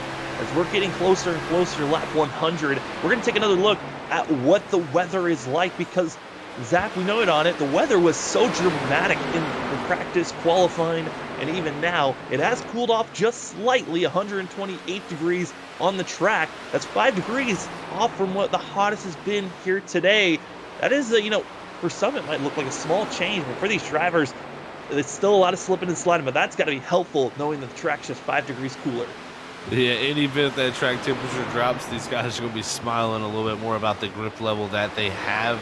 And also due to the fact that this race, as we go on, the rubber's continuing to lay down. That's also going to help a little bit of that condition of the grip level. So they will that'll get help there with that rubber being laid down, and the tire wear will definitely be less worse than it was earlier in the race. So right now, everybody enjoying a little bit of only 5 degrees. You would say, wow, that's nothing, but it definitely you could feel it in the race car, and any little bit they can get here in the next 50 will be gladly taken for the driver's seat. Absolutely. As we look at some of the drivers that are just trying to survive at this point, you got that Kyle McCoy in 22nd position, last driver on the lead lap, but for the 7, staying on the lead lap for now, but you got the leaders right behind him. We'll see if the 7 decides to get out of the way. Right on the back bumper of Kyle McCoy, our 2-time champion in the Stars and Stripes series, as he's also got the other and only other champion of this series, Scott Rickard, to the inside, making the pass cleanly. As saw a little bit of trying to get some draft help with Sartin going on the entry of the dog leg, and really just it's got to be demoralizing, but at the same time, you have to just stay out there. You never know when the next big wreck's going to strike. Oh no, for sure. I mean, we've seen it tonight. It happens at any moment. Anybody can get loose. It's a simple mistake sitting right around the corner for a yellow flag that flies. Looking back here at the 99, Steve Anderson and Jason Gratton here in the 46 machine is they're back here in the 16th and 17th position. Still in the lead lap though, and a little bit of damage on both those cars. But done a good job here to both really move up from where they started, especially Steve Anderson up from that 30th starting position. Great night for him. Anderson's going to continue to just run as well as he can. And, for Grattan and for Anderson, both, just trying to have some solid runs for themselves. They've not had the best season for either of them so far, as Anderson last week was actually one of our biggest movers points-wise, up to 15th. But only of the 6 starts he's had, only one top 10 this season for the 99. And Grattan, another one of those drivers that kind of wish he had a better season. 8 starts so far. This is his 9th here tonight for race number 9, but 2 top 5s, 2 top 10s, but finds himself all the way back to 21st position, showing there is not a lot of consistency with this 46. Yeah, the consistency has not been there, man. It's something he's going to have to work on. We've seen weeks where he's shown a lot of pace, and then some weeks where he's just been off. And tonight here at Phoenix, he's just trying to survive this melee so far from what we've seen. And he's done a good job of it here tonight. He'll be looking to get a few more spots. He's got Brett Somers right up there in front of him in that 17 machine for that 15th position. Not too far ahead of that is also the 9 of Patrick Hasty. But then Dylan Glass will be another 4 seconds up the road. So right now, 14th, definitely in reach of this 46 here.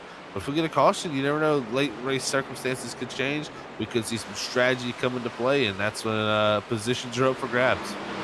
Yeah, and right now, some other positions that we're seeing is this the battle for 12th place. Travis Dart, and Dylan Glass going to be racing with one another. The 209 has had quite a following pushing himself this season. A lot of fans each and every week trying to push Travis Dart to have a great run. Still looking for his first win. And for the 209, has had some amazing qualifying runs, but it seems to be the highest point that he's had all season long are those great qualifying positions. But for Dart, better season than he's had last year, but certainly not the way that he wishes that he could finish out these races, as right now the 209 is still under heavy pressure from Dylan Glass. Yeah, couldn't have said it better myself, Sam. The qualifying has been on point from him this season. Just the race positions to go with it have not been there, but right now we're in that 12th spot. I'm sure he's got to be happy with that here, close to that top 10. But definitely Dylan Glass trying to change that here. We've seen Glass was just involved in the yellow, not too long ago, and he spun right there off of 4. So that's got to be in the back of his mind. He's been really, really quick tonight, but it seems like as the run goes on, that 42 starts to really lose that rear end. He's trying to hunt down the 209. Yeah, right now these drivers for that of Dylan Glass, since right out that last yellow, came into pit road, going to be on these sets of tires for 25 lap.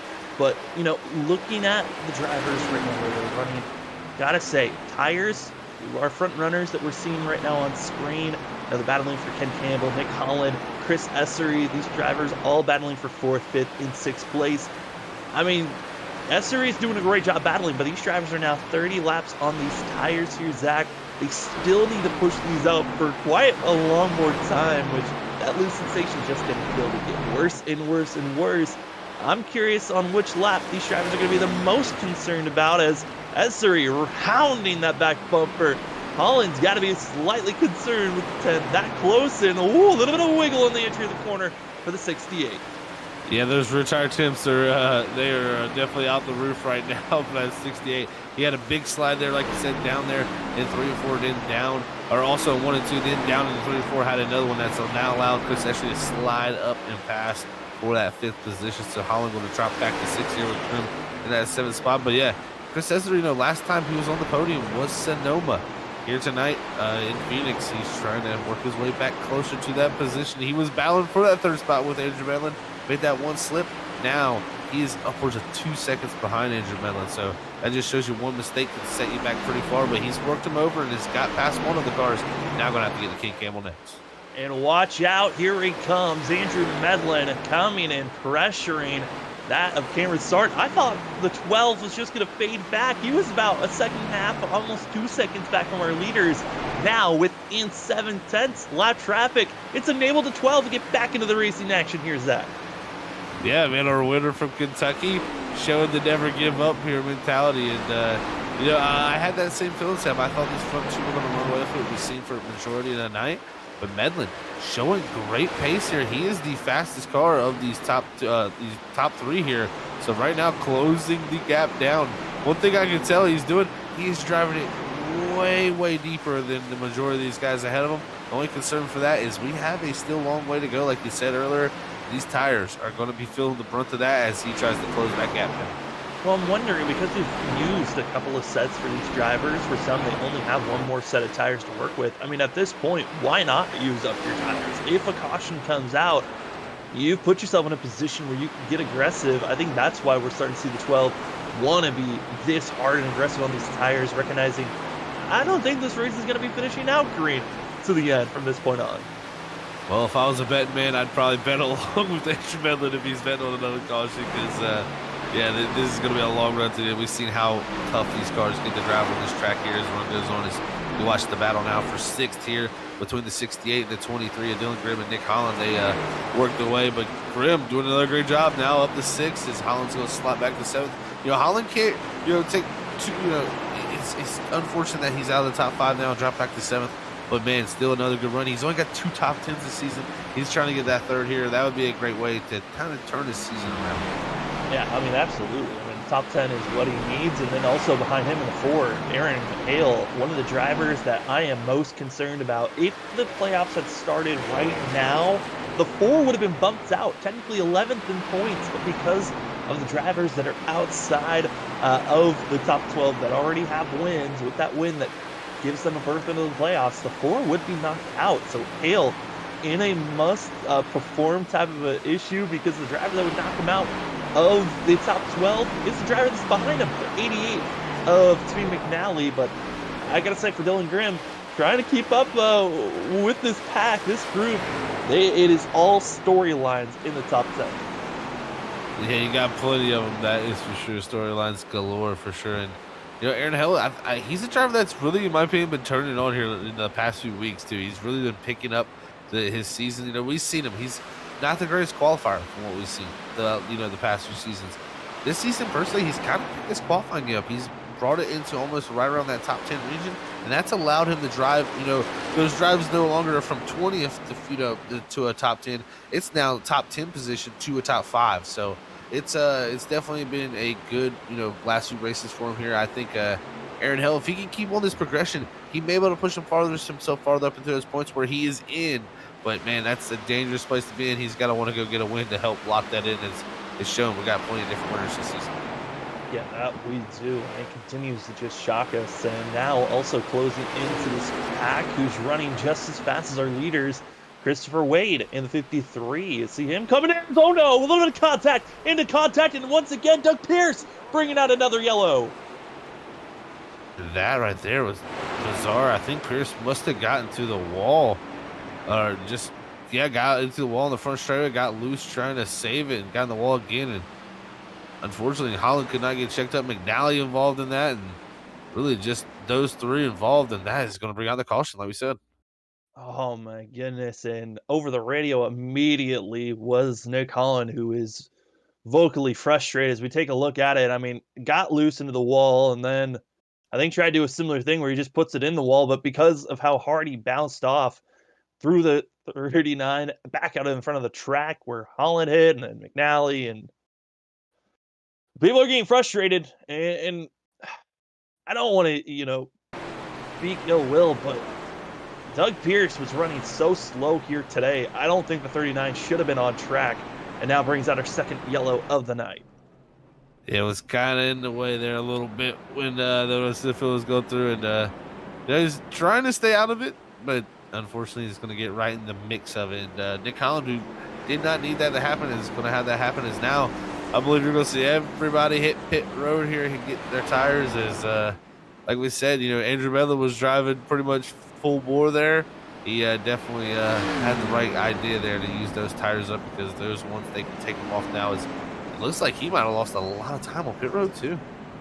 Yeah, a lot of drivers coming in, spending some time, getting themselves some issue repaired. Travis Dart stays out for an extra lap to lead a lap for the 29, and a couple of other drivers coming out, but going to be leading the way is Cameron Sarton. And with Sarton going to be up in second, I mean, this is a major victory for himself. Scott Rickard going to be, I mean, I got to say for a lot of these drivers, Cameron Sarton, he's got to hope to get a good restart here. Scott Rickard's actually the leader out of pit road. But this restart kind of changes a lot of things because there's now no more save your tires. It is go time. This is your final set for the majority of this field. So now it's time to see if you've learned enough here tonight on how to attack this racetrack. Do you want to save it all, or do you just want to be aggressive immediately? Which here at Phoenix, last season we had 9 cautions. We had to use all of our overtime attempts. There was a rule change to where now there's only 1 overtime attempt because we had to use all of our overtime so much last season. I wouldn't be surprised if we have a couple of more cautions with the aggression levels that's about to kick into gear here for these final couple of restarts. Oh, I'm for sure of that. I was just about to say, if we think we've seen aggression so far and some big moves being made, it's going to be cranked up to about 110% here now. As everybody knows, like you said, no tire saving in this one. You're going to have to go full bore. It's a 30-lap, under 30-lap shootout here at a short track. It's going to be all about this restart here. You're going to see a lot of guys getting aggressive. And, we talked about Andrew Wayland, who was doing a good job there climbing up third. He got a speed penalty, I believe. So he is dropped back onto that 18th position. He's going to be way out of contention for this here now, as it's going to be Cameron Sarton up on that outside line with Scott Rickard controlling the field. Ken Campbell up to third, Chris Essery fourth, and Nick Allen running out that top 5.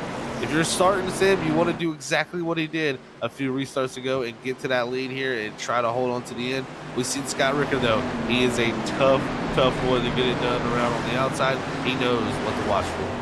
It's going to be less than 30 laps to go here for the Valley of the Sun 150 for the Stars and Stripes Cup Series presented by Sharp Apparel. Who's going to get it done? Cameron Sarton, Scott Rickard, or will someone else be able to steal away the show? We'll find out here out at turn number 4. Green flags in the air, and it's going to be the 05 going to be getting the best launch for himself, ducking it low through the dog leg. How big of a run does he have the lead? You see he's clear, moves up, tries to bounce up to 13, but there goes Sarton with the major dive into turns 1 and 2.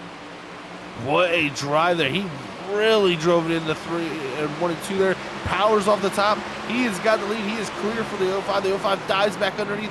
The 13 closes the door, and it's Cameron Sarton 2 to lead here. What a drive for him, and it's going to be Chris Essery, his teammate, up the 3rd. And here we go through the dog leg. Going to be forcing it side by side once again. Is Scott Rickard going to be throwing it on and not able to get to the quarter panel, not able to dive, not feeling the comfortable in solidarity of those fresh tires. I think if anything, Scott Rickard might be trying to have to go with the passive approach. Just wait. Try to make the pass here in the next 5 to 10 laps. Once you see the 13 get a big enough lead, but behind them, 3 wide. Travis Butt forcing the issue, almost wiping out the 68, and now here comes, now to the inside, it's the 4. Aaron Hale's got a shot to move up into the top 5. They're all going for it right here in this last portion of the race. We're going to be coming to 25 to go this time. Look at the racing between the 4 and the 00 off of turn number 4 there as they come down the back straightaway here to into 3 and 4 here for the 25 to go.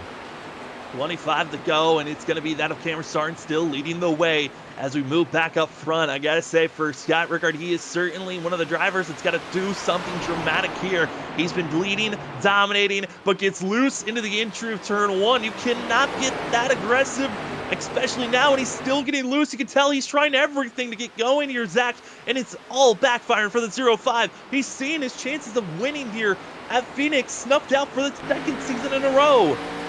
You got to think he's in a different position than he's been in all night long. Cameron Sarton was able to jump to the lead there during one of those caution breaks, but it was for a quick moment. He was able to get the lead back on the next restart. Never really had the chance to run in that dirty air tonight. This is going to be his first experience, so he's really having to cope with it here early in the going. And Cameron Sarton's showing, man, this clean air is feeling nice. Remember, he closed the gap down every time to Scott Rickard. This could end up bad for Scott Rickard, just not knowing what to expect here with this car balance as he follows this 13 here in the closing laps. And now diving it back up, we saw there back in the yellow and black. It's double zero of Travis Butt is still absolutely practically door banging Nick Holland. He is wanting this mid-place position, but Holland continues to hold strong, even though Travis Butt has done everything. He's practically thrown the kitchen sink at the 68, trying to get him loose and out of control, but not able to make the pass nor clear is Travis Butt, still stuck in 6th place. Yeah, Travis Butt needs this. So does Nick Holland. These two right here are in desperation mode for their season. They need to have great runs. Not good runs, but great runs here in the top 5 is what both of them want. As you can see, the cross back over from the double zero. He was looking outside. He looked back inside there in the corner, and that just showing the aggression there. And the only thing next that can come, Sam, is to the rear bumper, as I think Nick Holland's trying to do his best job to get away from that double zero so he doesn't do that. Also want to give note, we talked about drivers having issues under pit road. The 12 of Andrew Medlin had to start all the way back in 18th. He's now moved up to 11th, as over a 1.6 second difference between himself and Dylan Grimm. But Grimm's also going to be a driver to watch out for, who's up in 10th, because he's going to be making some big charges. As you see some of the other drivers back here, all on top of one another. Watch out, here comes Kovacic. Kovacic brings out his regular caution, possibly here, as there goes Grattan and others. A big wreck, but they stay straight. No yellow is thrown. Yeah, they stay straight there somehow.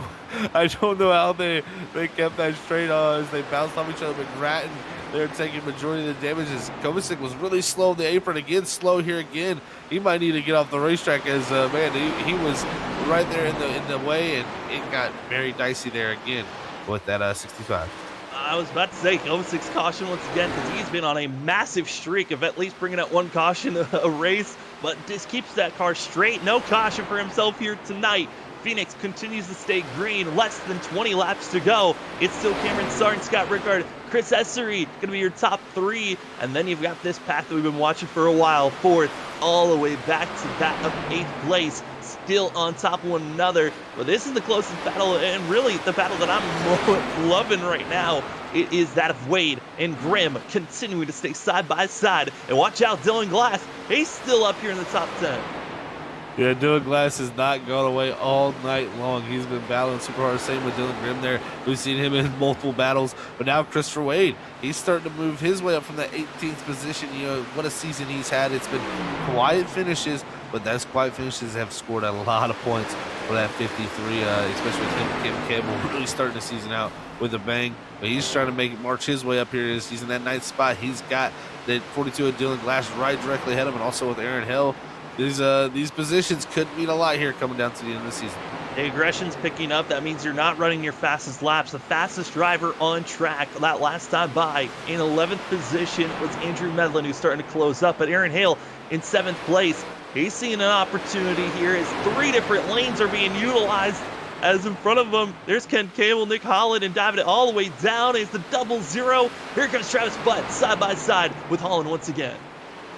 Got to remember also, if that double zero does get by Nick Holland, him and Kim Campbell did have a little bit of a issue at Pocono. We don't know if that will carry over. We know Travis Butt has definitely been involved in a few instances this season that he felt like he's been on the wrong end of the stick, and he's trying to right that stick. So we'll see if he can get by Nick Holland and have a shot at Ken Campbell. But Aaron Hill, he's doing everything in his power to get by both of them. Trying his best, and now seeing a couple of drivers trying to get out of the way as fast as possible. Some are staying up high. That's going to be the 24 of Brian Lynch, who's going to get out of the way. And then you also saw the 44 staying on the lower ends. And for Aaron Hale, I'm wondering, does he feel like he needs to get aggressive here? Make any type of aggressive or abrasive moves to possibly go for another position? Or do you just wait? Because we're coming closer and closer to 10 laps to go here, Zach. And it looks to be all Cameron Sartin up front. Scott Rickard's keeping it close. That's where he's starting to fade back. It's this battling that we're seeing for 4th. That's kind of one of the closest ones currently on track of our front runners. And then, everyone else single filed out. They're just trying to pick and choose on where the chips are going to lie here late in the going. It's every man for himself right now type of moment. And Aaron Hill, sitting here in the 7th spot, he is in that 11th spot in points right now, and with the Tim McNally having that win, it's definitely not helping him there, but he's going to try to be moving up. Brett Somers is directly ahead of him in points right now, running 17th, so he's 10 spots up on Brett Somers. That's going to help his day. And also Trey Jackson, the next car ahead of him, is in the 20th position. So the guys ahead of him in points right now are having bad days. I don't know if he'll take too much risk here trying to get his position forward, because we know how smart Aaron Hill is. He always positions himself well. Oh, Travis Butt, big moment there as he slides down the banking. Here comes Aaron Hill around the outside possibly, but Butt slides it into 3 here. And oh, that's going to be a big moment there as here comes the 4 crossing back over. Crossover move coming out of the exit of turn number 2, and it's going to be that of Aaron Hale, keeping it right at the quarter panel into the entry of turn 3. This is where the 4 is going to have the better opportunity. He's going to slide up just potentially here. No door banging just yet, but they are extremely close to rubbing off one another, which is now giving Dylan Glass, Christopher Wade, an opportunity to close in on this battling. And I got to say, side by side again, Hale, can he hold on, or does the 00 get the run out of 2 where the speed has been? And there it goes. Travis Butt once again finally clearing for the 6th place position. It's just so tough to make that pass on the bottom lane. That outside lane has so much better grip coming up off the corner and the better run. And when you get held down like that, it is tough to do as Travis Butt holds on to that. Behind that, Andrew Medley and Dylan Grimm make contact for that 10th position. And that's let Dylan Grimm slide back now. Andrew Medley slide up to 10th, but definitely some major contact between those two down in 3 and 4. And as we're watching this group, it is now 10 laps to go. Cameron Sarton, for our leader, has caught up to a little bit of a pack of lap traffic that he's going to be trying to get by. That's going to be Mike Lynch getting out of the way. To that of Kyle McCoy is going to be the next driver. Those are drivers that are usually pretty good once they're damaged, just to get out of the way as fast as possible. And there they go. Next group of drivers going to be that of Nate Lynch and also Kovacic. And in front of them is going to be that of the 66 of John Dart. So there's still another pack of drivers that our leader needs to get by. But 9 laps coming to 8 laps to go. It's looking good with the lead being almost over a full second now with 8 laps to go. Yeah, this is what we've seen from Cameron Sarton. Just immaculate pace out front. He did it at Kentucky. And again, showing it here tonight, he jumped back to the lead after sitting on the pole after Scott Ruger took control of it pretty early. He's showing. This is the reason why he was able to follow so closely early in this race. He was quicker than Scott Ricker. He just could not get it done with that dirty air. It's definitely the separator here when it comes to this car, man. You got to get yourself out front, and that's what the 13 has done here. The biggest thing he wants to see is that white flag, so he knows no yellow flag can spoil his day. Patient was Chris Essery, who was falling off, losing ground now with, seems like, Scott, who was so aggressive in 0-5 in the first, couple of laps of that restart, trying to make every move to get by Cameron Sarton. It's now starting to backfire as the 10 soon, it could be potentially making a pass here for second place if he can keep himself rallied behind and following suit. But 6 laps to go. It's all Cameron Sarton, Scott Rickard, Chris Essery, Ken Campbell, but all the battling that's going on, we got to go fall back to that of 6th place, excuse me, because it is a cluster, a gaggle. If we're going to see a caution, it might be here. Well, that's for sure. You got 5 cars stacked up with the 2 car of Mike Lynch up top there. The lap car, they're going to go by him before Aaron Hale side by side with the 00 of Travis Butt. You got Dylan Glass up top of the 42, the 53 of Christopher Wade, and now Medley driving up into this. It's a 5-car battle for 6th. Contact 4, 00, they're slipping, they're sliding, holding on straight. Now they're going to be 4 wide through the dog leg, and the driver taking the big advantage. It's going to be Christopher Wade, Hale, but they're 3 wide once again into turn number 1, and they are still not giving an inch. They got more lap traffic. It's McNally that's got to, that's going to be the 7 of McCoy. He's got to find a way to get out of there. Glass touches the wall, gives a position to the Medlin. It is still pandemonium, 4 laps to go as Cameron Sarton continues to pull away. Oh, man, Andrew Hale got out of the way. And Kyle McCoy and the 00 and Travis Butt teammates almost into it there with the slow car, the 7 of Kyle McCoy who has that damage. Travis Butt barely misses it there. Medley was able to get by Glass and all of that to get up to 9th. But, man, the driver really liked all that was Aaron Hale. He's able to get to 6th now, trying to drive away from the Christopher Wade, who's up to 7th. Wade's going to do everything in his power to continue the pressure on up front. It's all Cameron Sarton. He's got himself over 1.1, almost 1.2 second lead. 3 laps to go. The driver we talked about the most. He got the pole position. Our rookie that we have, talked about a lot, who had shown the speed. We were just waiting when he could get a win. He's still got some lap traffic in front of him, but it's looking good for the 13 now. Yeah, man, it's just that breakthrough moment. You see it sometimes with drivers. It just something clicks finally that they can get to the finish of the race. They'll show their potential. The potential is very, very big. We've seen it all season from this 13, but now is his time to finally break out. Will this be his shining moment of the season that turns everything around? Will he start to click them off? We'll have to see, because he's definitely shown he's got strength. Cameron Sargent still waiting for the white flag. That's all that he wants. He's going through turn 3, exit at 4. If he gets the white flag, his chance of a victory is there. But yellow wave, caution flag. We're going to overtime, Zach. That was 10 feet, Sam. What is going on? This is pandemonium. This is Sergeant's Stripes, ladies and gentlemen. Don't tune away. We're about to have some wild action. I don't even know what happened.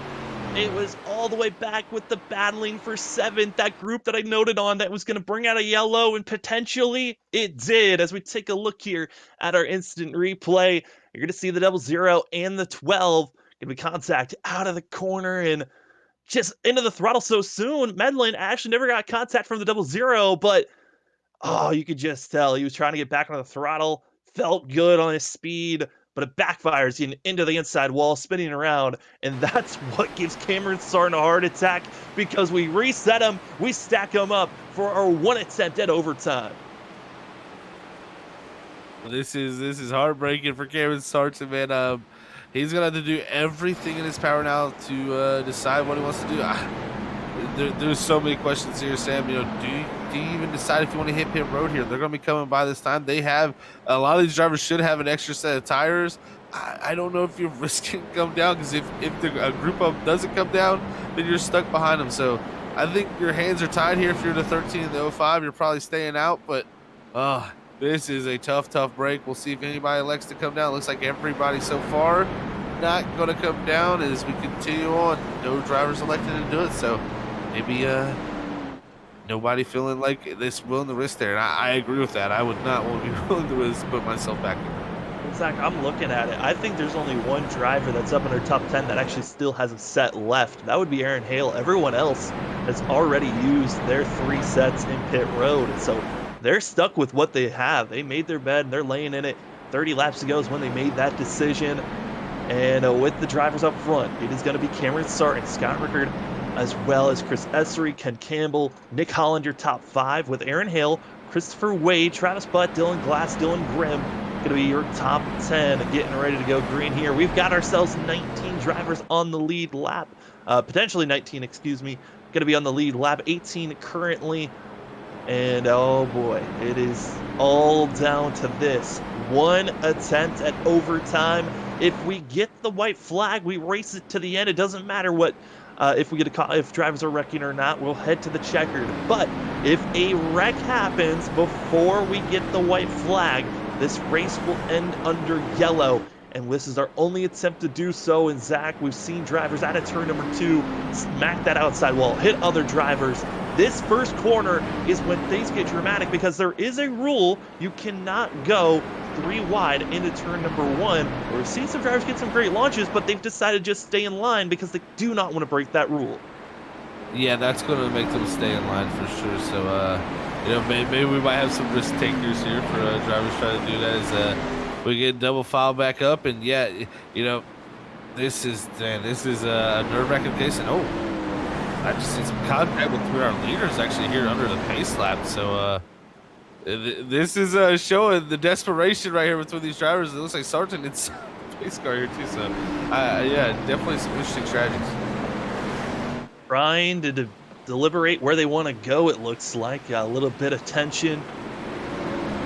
And I think for Scott's not giving space for Cameron to really pick where he wanted to go. And now Cameron's kind of stuck where he's at. And now a lot of talking points of where they want to be placed. And once again, trying to get into the higher line, and contact once again. Scott Rickard just not giving any space. This is going to be dramatic, going to be flare as we are getting ready to go green.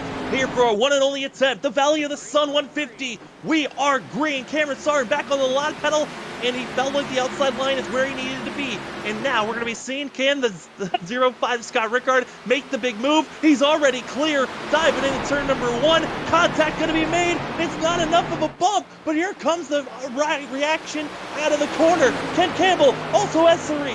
It's going to be the 05 up front into turn number 3. As they come down to 3, they're going to be looking up for the white flag. If they have a wreck after that point, it doesn't matter. They're going back to the checker flag. White flag in the air. They're 3, they're 4, they're almost 5 wide back there. It's your freaky fast white flag.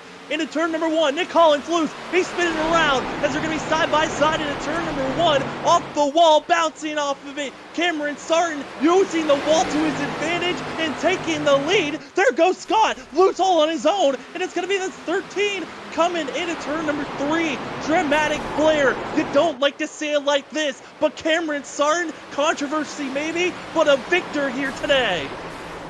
Oh man, Sam, that was one of the most wild green-white checker finishes as they pile it up there at the start-finish line.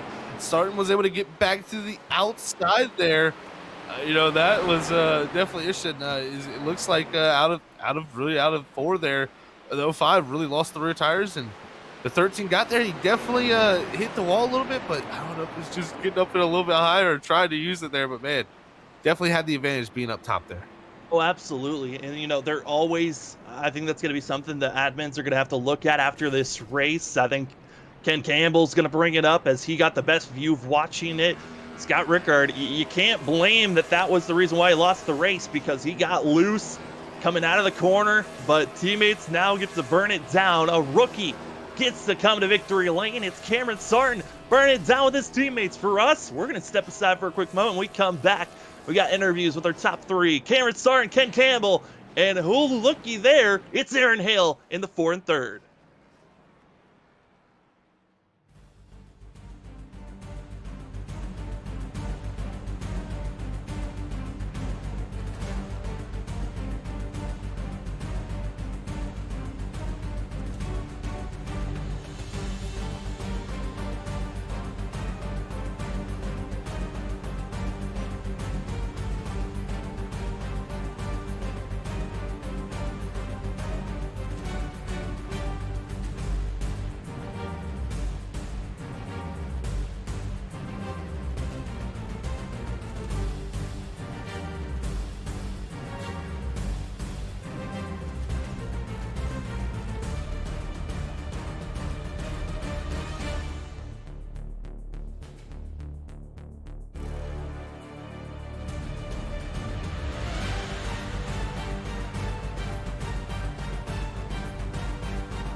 And we are back here for our post-race interviews tonight at the Stars and Stripes League here at the Phoenix Raceway.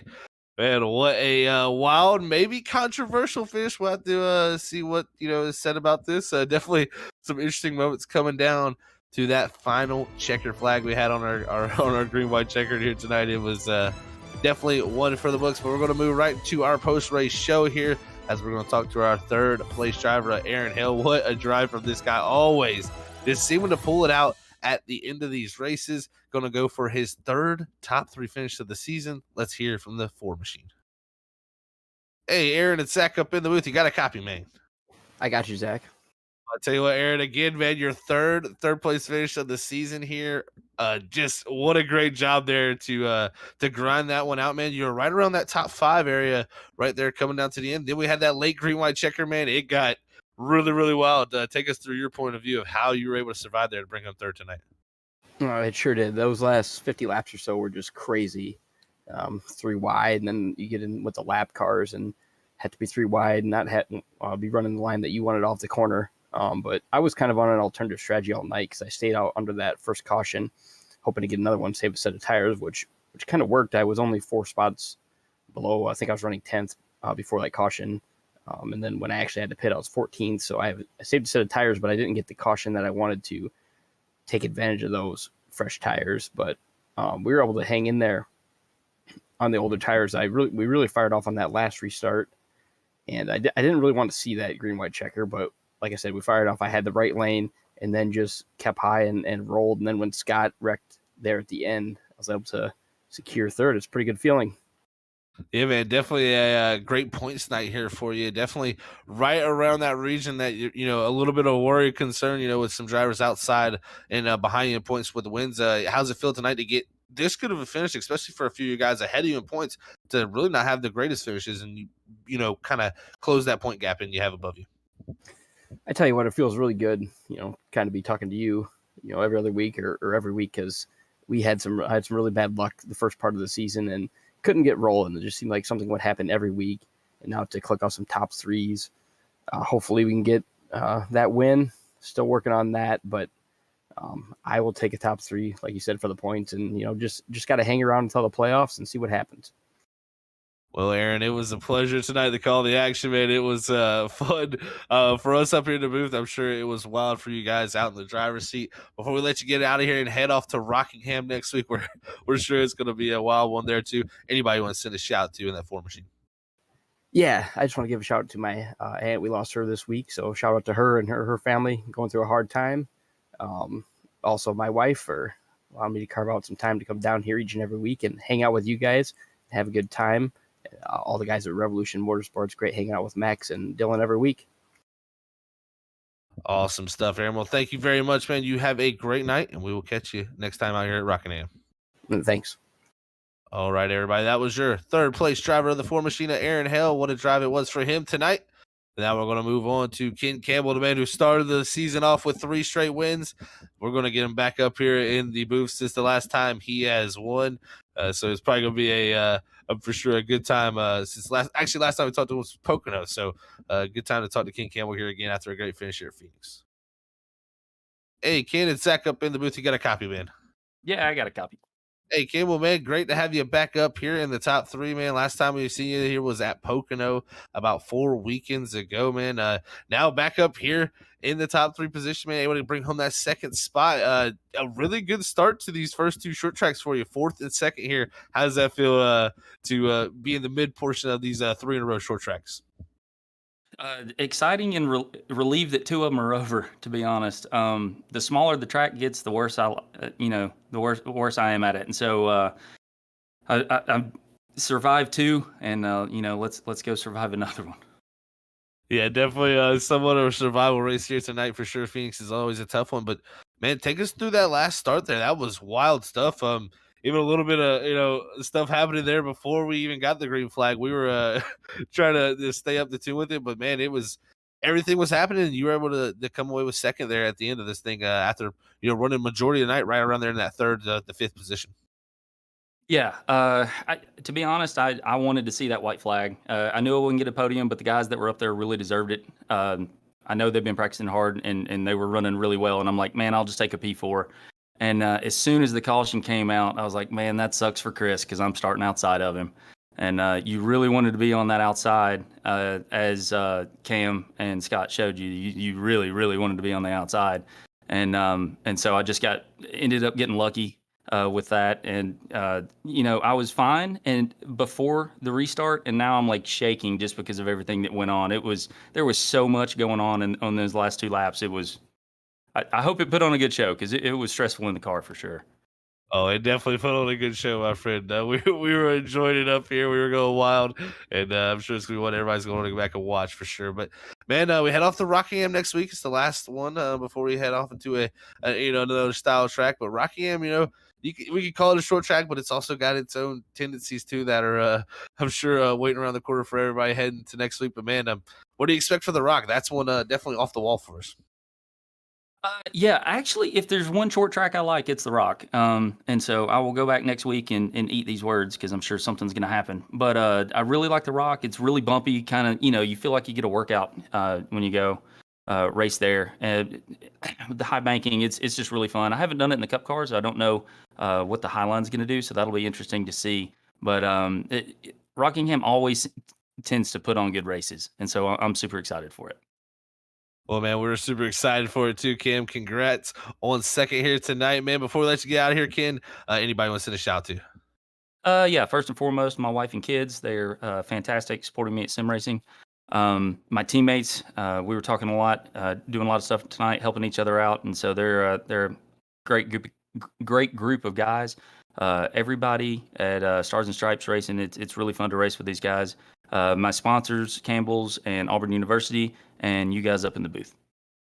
Well, thank you very much, Ken. Congrats on second here tonight, and we'll catch you at the Rock next week. Thanks, guys. War Eagle.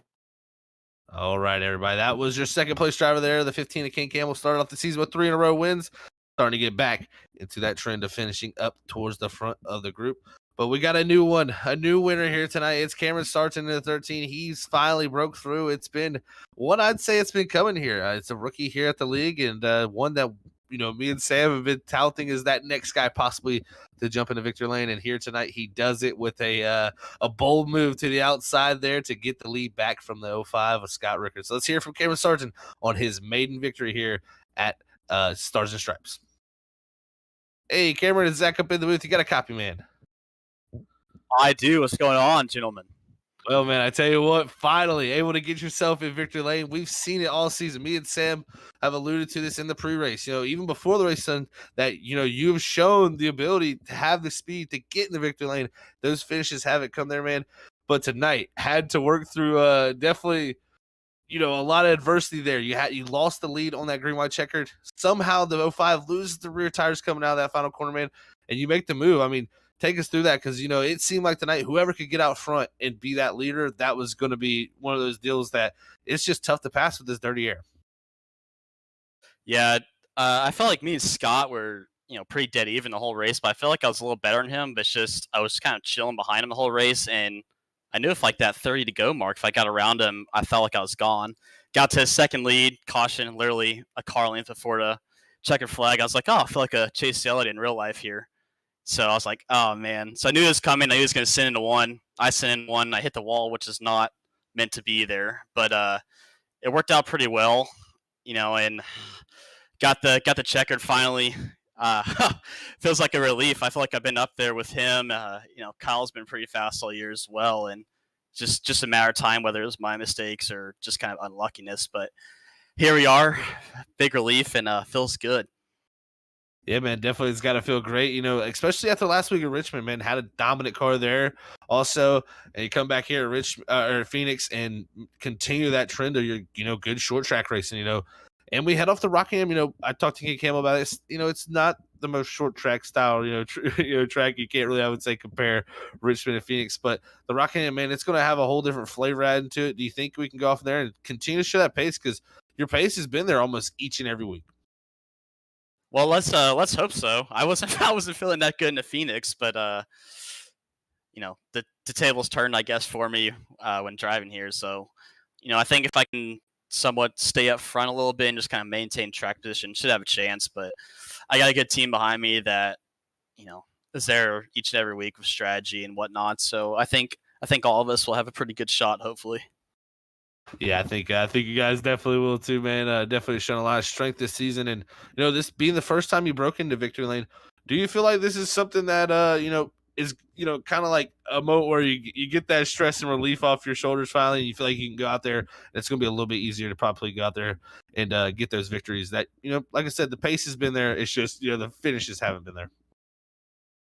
Well, let's hope so. Am I right? But yeah, I felt like I've been, one of the top 3 cars almost every race. It's just, unfortunate luck or stuff on my end. So I think I cleaned it up this race and just ran nice and smooth. And I've learned a lot from, Scott and Kyle McCoy. They've been super fast up there with me, and I know they've had a good share of wins in this series before I joined. So if I can learn a little bit from them and stay with them, it's, I feel like I'm in pretty good shape. And we'll hopefully continue the streak going on to the next few weeks and into the playoffs. So it should be fun. It's pretty competitive up here in this league, which I like. So hopefully people that have been in the league a while notice that I'm pretty fast and I'm not just going to move out of the way for them. And the guys that are fast, that I'm right there with them, and they have more competition. Yeah, man, it's definitely added to the competition this season having you on board, man. So congrats on getting the first victory here of your season here at the Phoenix Raceway, man. Before we let you get out here, though, Cameron, anybody want to send a shout to? Yeah, man. Thank you, obviously, to y'all for. I know y'all are having a lot of fun up there, but thanks to mom and dad as well as the grandparents watching at home. My wife, dog Bunker, here in the nice 5 degrees in Dallas, Texas. So it's great. But and then my teammates as well. We've been. I feel like we've been through the arena, and it's only been 9 races, but we all got each other's backs, and we're having just fun. Racing. So hopefully it continues with the good finishes. I know we got, I think, 3 top 10s overall right here, and on the next week. And yeah, thanks, guys. Awesome stuff, buddy. Well, congrats, like I said, again on the win, and we will catch you next week at Rockingham. Appreciate it. All right, everybody. That was your first place driver here tonight, Cameron Sargent. What a drive it was. Able to get the victory and take it away from the 05 of Scott Rickard's hands there late in the going here at the Phoenix Raceway at the Stars and Stripes Cup Series. Man, what a night we've had here. As we'll be looking to bring up our race results and see where your favorite drivers finished out the night here for 155 laps. And hey, man, just a wild one. If you didn't get that overtime finish, make sure you go check that out because it's a Stars and Stripes classic, that's for sure. These guys always bring great action to the end of the races. As there it is, the race results are up. It's Cameron Sargent, like I said, breaking through for his first victory of the season. Second is going to go to the second place man in points, King Campbell. Third is going to be Aaron Hell in the 4 machine. Fourth place is going to go to Chris Essery. Fifth is going to be Dylan Grimm there in the top 5. Sixth is going to be Travis Butt. Seventh is going to go to Christopher Wade. Eighth is going to be Travis Dart. Ninth is Scott Rickard after leading the most laps here tonight. And rounding out that top 10, it's going to be Nick Holland here as we look through the rest of the field. Definitely some drivers who wish they could have ended up in a better finishing position. Was there standing out to me? Definitely Andrew Mellon there in that 15th position, involved in that last caution of the evening and bringing out that green-white checkered. So Andrew Mellon getting that 5th position, not where he wanted to end up tonight. But as you look through the rest of the result, drivers are going to be coming out of Phoenix looking to rebound next week at Rockingham, as that was our race results, and we get ready to move to the Rock, where it's going to be a little bit rocky, I'd say, Sam. Oh, it is. It has the potential of being a mess, that is for sure. You never know what you're going to see from Rockingham, the Rock. Last time we got to cover it here at Freaky Fast Broadcast, well, I should say for myself covering it, it brought out a lot of cautions, a lot of hurt feelings and big tempers, but who knows if that's going to come out once again. Again, another amazing short track, completely different from last week at Richmond. Richmond was fuel strategy here tonight. It was full send it. Karen Sarn might have to give a little bit of payment to the wall that helped him get through the corner. But overall, what a race, what a feeling it's got to be to finally win and be a rookie to finally get that win that, like we noted on, was looking for this all night long. But what a race it was here at Phoenix. Certainly put on a great show, and the drivers put all on the line, and you saw it there in that overtime at 10s. Oh, we definitely did, my friend, and I can't wait to see what we can bring at Rockingham next week. Like you said, it's a track where you kind of don't know what too much to expect. You know, something's going to happen that is going to be wild just due to that bumpy surface, old style racing. I can't wait to get off there and head off the virtual Rockingham Speedway. One of my tracks that I was very fond to and early in my life, one of the first tracks I ever went to and watched a NASCAR race. So it's always special for me to call on there. And these guys and the Cup cars that's another aspect to it too. I think with the Cup cars going there, that's a whole different thing. I haven't seen Cup cars go around there for a really long time. So I'm super excited and can't wait for next week to play out, as this short track stretch has been mighty, fine action, if I must say. It's 3 weeks of short track racing, topping it, kind of capping it all off next week at Rockingham, and then they get back to mile and a half racing at that of Charlotte here on the Stars and Stripes Cup Series. But for us in Freaky Fast Broadcasting, we got even a better show, I think, that could be potentially a better show tomorrow night. Cannot wait for it. I think Robert's going to talk about it more as we are actually going to be throwing it over to our producer, Robert. Robert, what a race it was here tonight. And man, I cannot wait to watch tomorrow's race tomorrow because that's going to be a fireworks show as well. Oh, that is correct. Yeah, action-packed racing here at the new layout of Phoenix. First time we ever called a race here. But yeah, to get on to what you're saying here, ladies and gentlemen, you go back and watch this. We have a special event here with the Stars and Stripes as they are going to have their Firecracker 300 at Daytona with the 1987 cars. So make sure you come out tomorrow night at 9:20 to watch all that action-packed racing with me and Zach Hall calling all the action at Daytona International Speedway. It's going to be a special event. It's going to be fun. Money's on the line, and them cars are going to be wild. It's going to be crazy. It's going to be wild. It's going to be fun to watch, and whew, you thought you seen action here tonight. Well, wait till tomorrow when we get into them 87 cars. But man, oh man, action-packed racing here. These guys never let us down. Every week, week in and week out, Stars and Stripes are beating and banging. They're sending the mail. You name it, they do it. And it's awesome racing. I mean, we all know what's coming at the end of the race. And like you said, we go to Rockingham next week. Whew, man, that's a bumpy track. Not sure how the cup cars run there, but you know what? We'll find out next week and see how that all works out. But our next upcoming schedule, whoops, sorry about that. Hit the wrong button. Our upcoming schedule here is to finish out this week here at Freaky Fast Broadcasting is going to be Saturday night after our special event Friday. Saturday night with the NISCC Cup Series with Terry Radford and Sam Dyer is going to be calling all the action at 8:50 as they're in round number 2. We go to the good old Kansas Motor Speedway, and that's going to be interesting to see how that all plays out. And we got the top 16. One more race to go, and we're going to knock some people down and knock them out of the playoffs and get ready for, 8 more people that are going to be battling in the next 2 rounds to try to become a championship over there on Saturday night. So make sure you tune in if you're not busy on a Saturday night or you're stuck in a big snowstorm on the East Coast or even in the Midwest now. You just got a couple feet of snow. So, if you're not busy, come on out and watch us and root on some drivers or just come out and have a chat with us. So that's what we got going on there for tomorrow night and Saturday. But other than that, we want to say here at Freaky Fast Broadcasting, thank you everybody out there for tuning in. We're hopefully going to see you tomorrow. But until then, have a great rest of your Thursday and be safe on Friday. Until the next one, we want to say God bless everybody. We love yous all. Peace out.